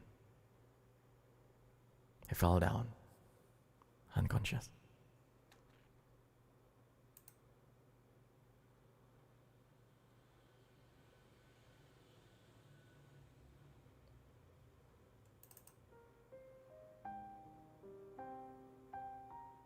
A young man is lying down on the ground, heavily injured in most parts of his body, exhausted to the point of almost dying. He could slowly feel his body returning to its normal function. He could feel the healing magic rushing through his vein, filling up his heart and reaching the whole body from inside. The young man, Awan, slowly regained his normal breathing rhythm. Lily, on the other hand, was sitting beside him the whole time, treating all of his injuries. Did we do it? Yes, everyone is okay and the enemies all fall back. No casualties. Please stop talking. It was just once and I say don't talk! I want to study the face that Lily was making. It was full of regret. Clearly, she was making a rash decision, but she definitely didn't know it will reach to this extent. After all, timeline manipulation wasn't something that's of general knowledge. Let me put some ground rules. Huh? What are you saying at a time like this? You don't know me. You don't assume who I am. I'll trust your judgment. Reza, and call me Awan. This applies until the old man takes back his decision. Oh. All right. Awan grabbed Lily's hand and pushed it away. He slowly got up as he regained enough strength to stand up. He looked at Lily before letting out a long sigh. No. Please wipe that smile off your face. Eh? Lily, who snapped back from her regret, pouted. It's making me uncomfortable and it's distracting as hell. Awan looked away to the war zone, not realizing that he, himself, was smiling.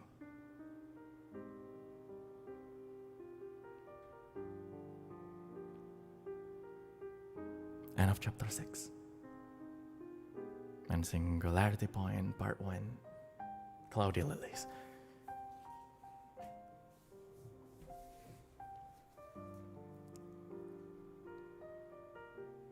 I'm sure some of you already know what comes right after this whole thing.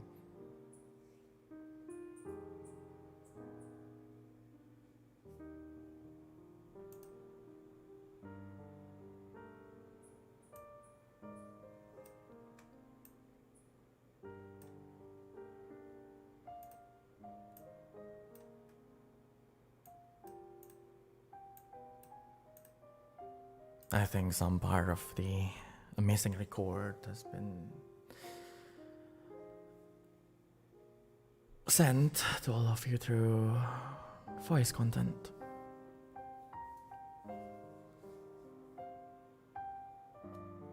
It will take long for the next part, probably. Take a long time for preparation all for this.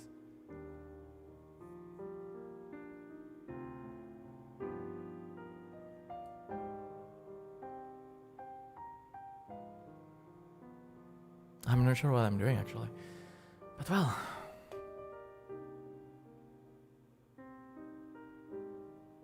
the one thing I realized is that even though I managed to narrate everything, I realized there's a lot of typos in the whole thing.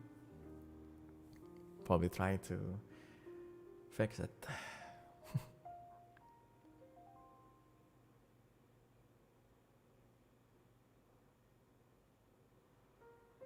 Now, as I am here, I am ready to answer questions. At least those that I can tell you about. I'm not really sure what I can tell you.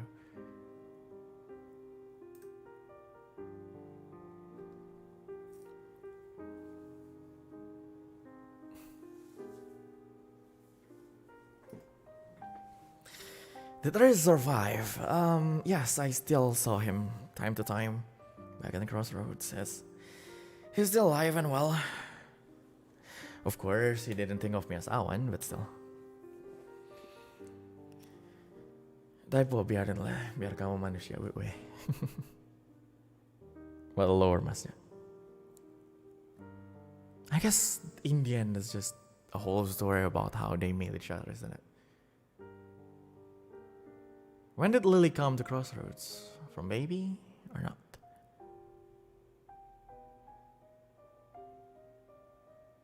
It's a complicated thing.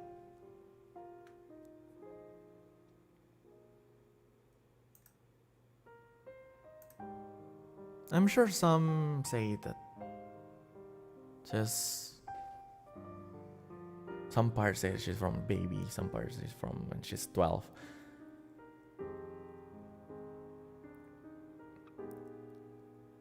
As far as I know, she was taken in by Asmi when she was 12.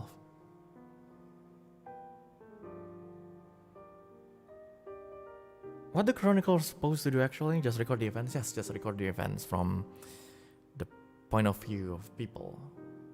He didn't think of you as Awan? Yes, of course. Because I'm Aja, kind of thing. Praise was. Well, this mean Annalie and Awan are like siblings. Reza was his mentor. Been training him for a long time before he decided to, well, do this whole thing. The whole abandoning, renouncement thing. So, more like saudara seperguruan kind of thing. Until Annalie was actually adopted by Reza.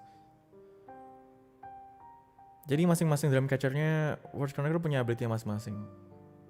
No, actually, it's just Awan.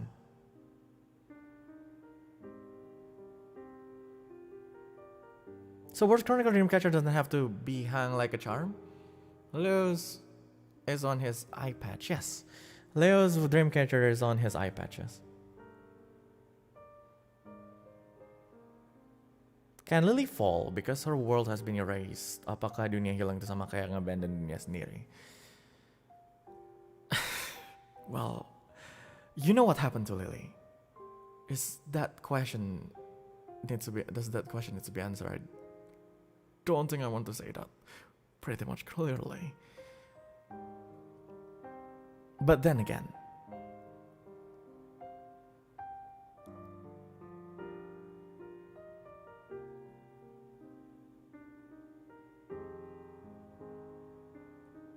I guess a lot of things will be answered in the VC, voice content. How did he get that ability? Is that just a talent from birth?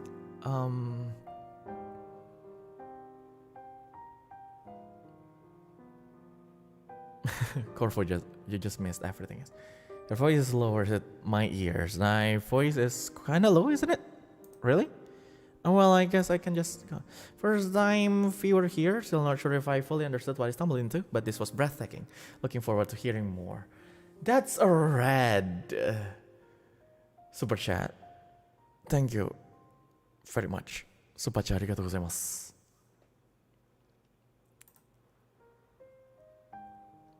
But Lily doesn't fall because she broke her. Yes, of course. So, for me, I don't really know about that.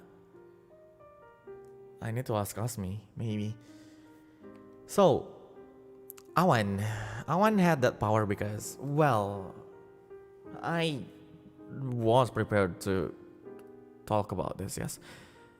I guess. I mean, basically, Awan renounced himself, right?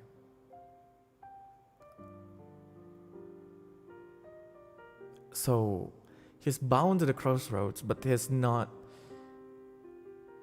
But he's basically his own existence now. That's why he can't fall.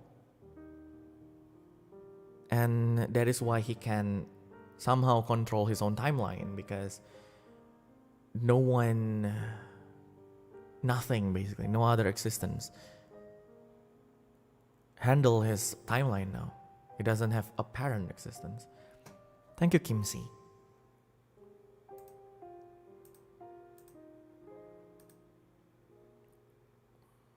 And that was supposed to be a secret, but well, I guess Asmi talk aloud to her sister. Well, there you go. So wait, Awan is too aged to die? I guess so. This is one boss in the world. No dimension has power over him. Except the crossroads. Well, more like except the timekeeper, but the timekeeper is a softie. So there's other people who abandons can do that too. They can do other things to some extent. It's just it just depends on how they, in their own understanding of their own existence, as far as I know.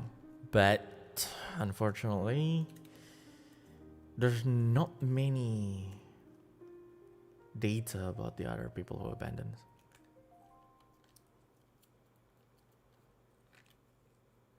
For some reason, this felt like a press conference after like a book reading thing. Is the people who abandoned their world actually able to age in Crossroads then die due to old age? Yes!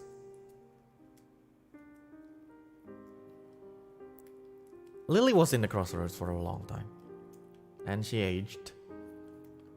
Awan also lived in Crossroads and they aged, but as everyone say, that's a cycle.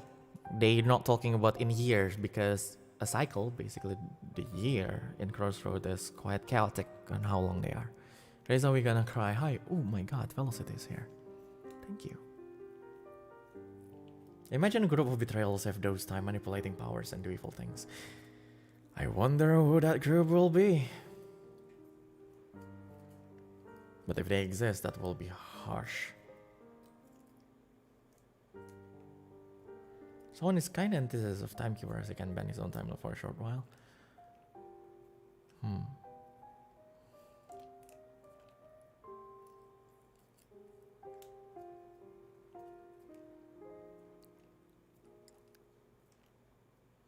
Oh, you're telling me there's a possibility?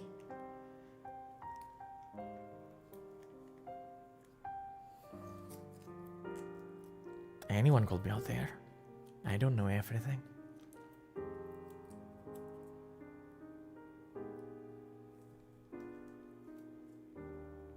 Too late already crying. Go buy Reza Avanluna's latest voice content. Don't say that.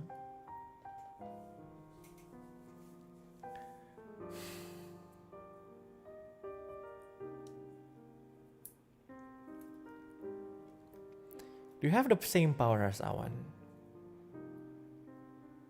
No. I don't have the same power as Awan. I can't do that.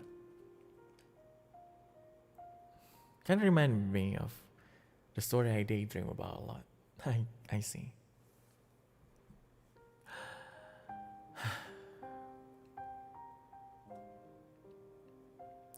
So that will be Singularity Point Part 1, Claudia Lilies. The one question I keep until now is, do you regret it yet? Regret what exactly? How's asked me after the level?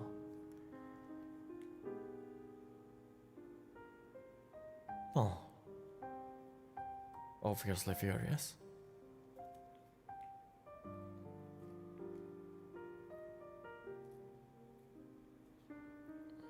Mr. Moon. Howard is a nice guy.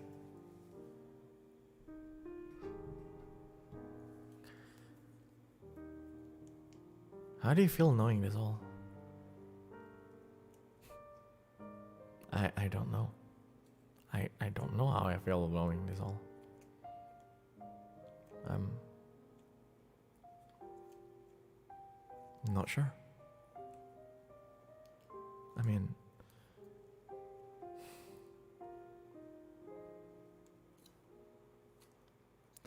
I don't know.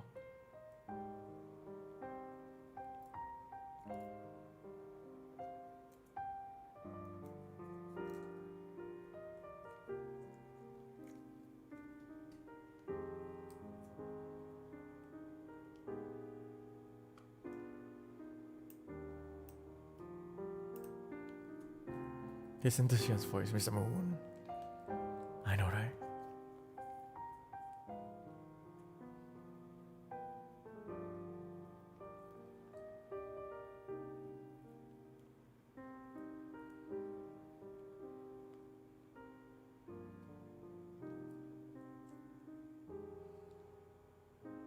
Anyway,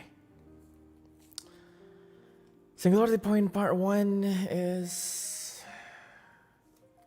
finally over.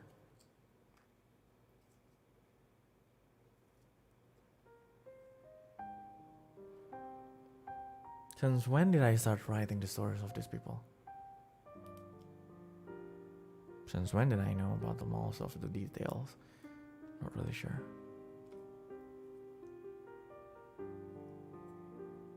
Thank you for such a beautiful thought. Thank you, Ro, for the donation. Sometimes I've been thinking like this. If I ever forget my past self, I'm right now. We'll never been here. Well, kapan semua cerita itu terjadi? Udah lama or not? I mean, it happens when Awan and Lily met each other, so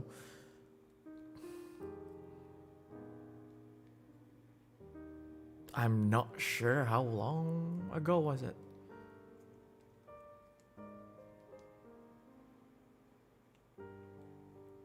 In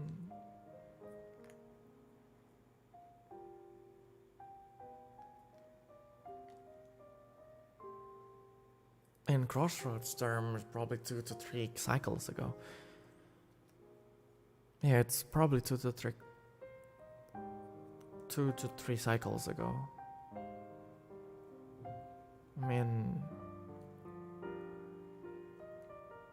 right now, Awan is what? 24-ish, give and take, because of the chaotic cycles. They met each other when Awan was like 20, 21. I guess I can't say Awan met her because technically, I don't think about that.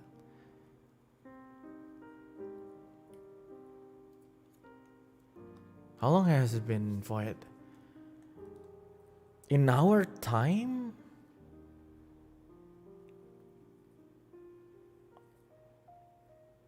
The timeline is jumbled. Because in Crossroads is probably, I don't know, hundreds of days ago. For you guys in Earth, that means, I don't know, years ago. Then I want to spend there probably for 2-3 years time, because Void is, well, Void. How old is Lily? Is her the age the same as Awan? No, I think. No, actually, yes. Around the same.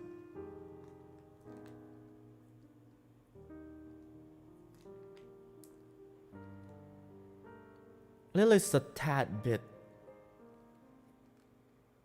younger, but they're around the same age. Is this world Awan's original world? Awan's original world is a world where Earth is, but it's not the same version of Earth that you are in.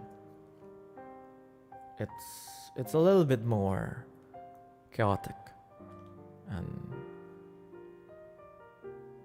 full of war and everything. More than your current state of world is. Sadly enough.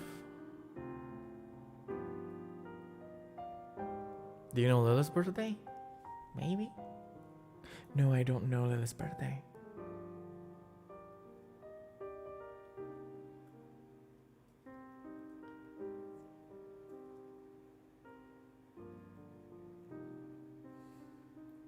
He lost everything in that world, so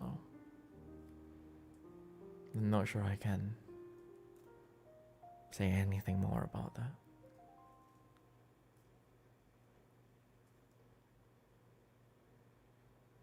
When you think about it, I don't even know Awan's birthday.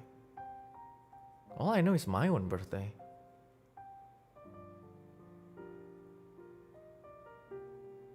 I mean, as far as I know, he wasn't born 29th February. He's probably born in 28 somewhere.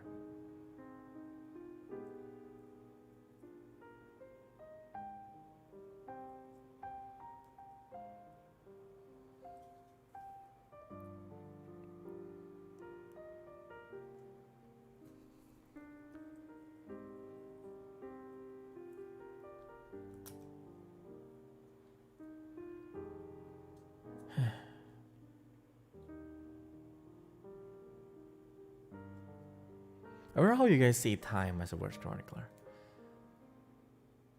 Some of us can see it. Do you sometimes feel confused about time, chat? Of course. Of course I do. I think you don't need to be word chronicler to be confused about time, you know. You can just work night shift. And you will forget. Is today Friday? Is today Saturday? If you ask, will Awan be able to tell you about Lilies' birthday? He will definitely tell me. It's probably inside his calendar in his phone somewhere, but yeah. But again, the cycle and the crossroad made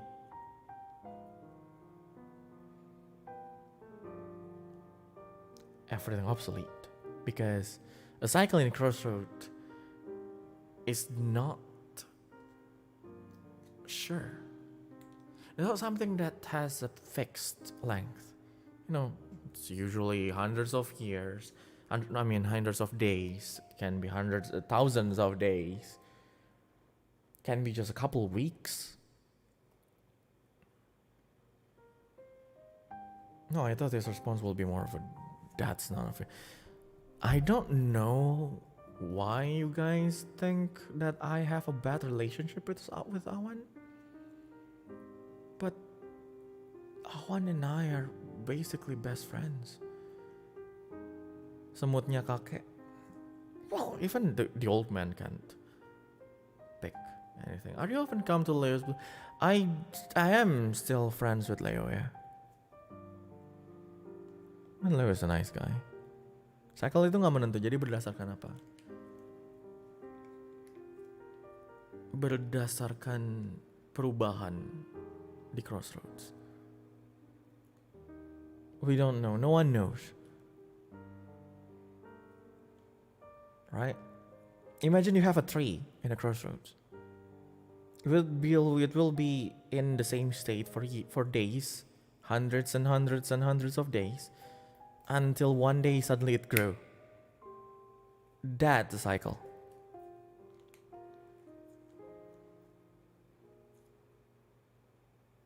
How's Isoyakunen? Is it really good? It's so. I can make a better one. Do you also eat Oyakunen, or do you have other favorites in Leo's bar? Do you drink caramel macchiato there? I drink caramel macchiato there. So it's a mess, basically. Yeah, it's a mess. It's a crossroads. What can you do? It's the loom of the timeline, bridges of the world, crossroads of dreams. Are you being tsundere now, Ja? No, I'm not.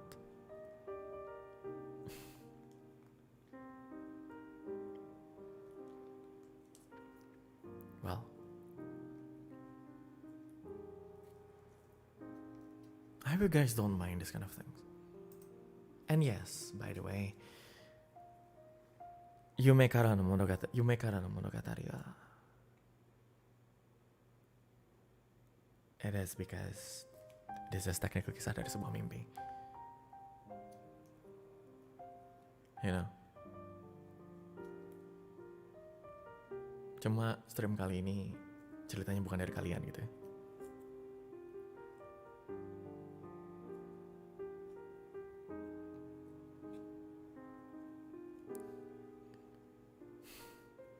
Technically, yes.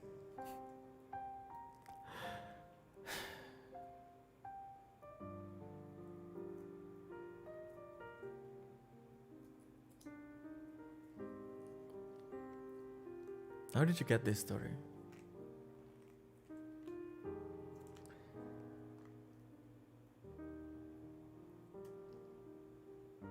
For some reason, I have a lot of this in my head, and a lot of them are given by the old man too, and asked me. Again, I told you they're the ones who told me to do this, to tell this story, to help them. You know, Lily and Awan.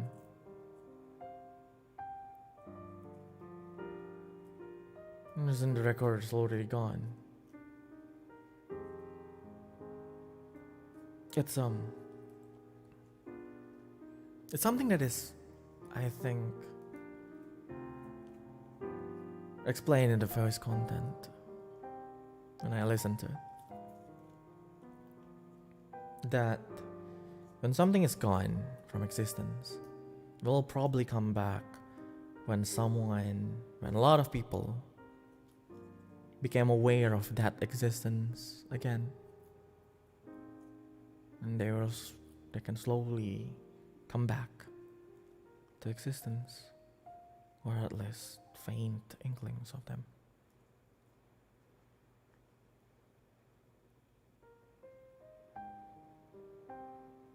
And with that, I slowly regained my own memories of everything. Regained, more like modified back to the original one. I'm not sure what everything is really. How much that a lot of people, I'm not sure. Actually, I'm not sure. What will happen to you once they come back? What will happen to me when they come back? I don't know.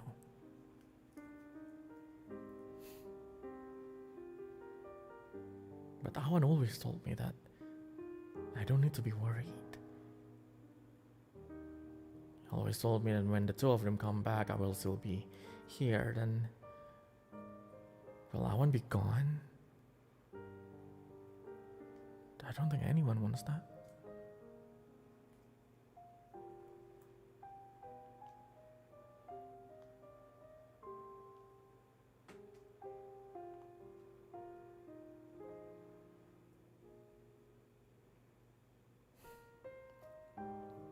I don't know. I actually don't know. So, well, didn't mean to go through that route. So basically, I need to end this stream before, we're all scared. No one shall be gone. Exactly.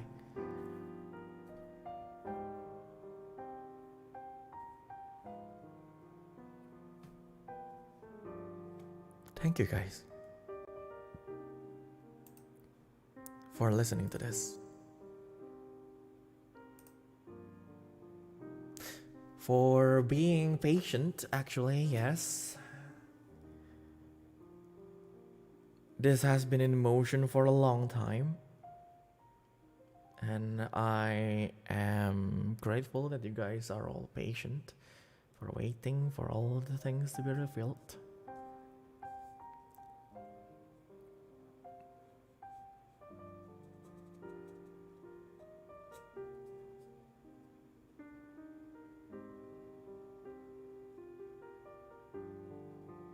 Thank you.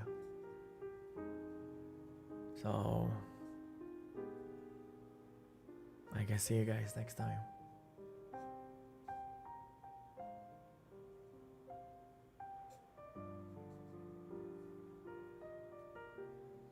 Oyasumi nasai.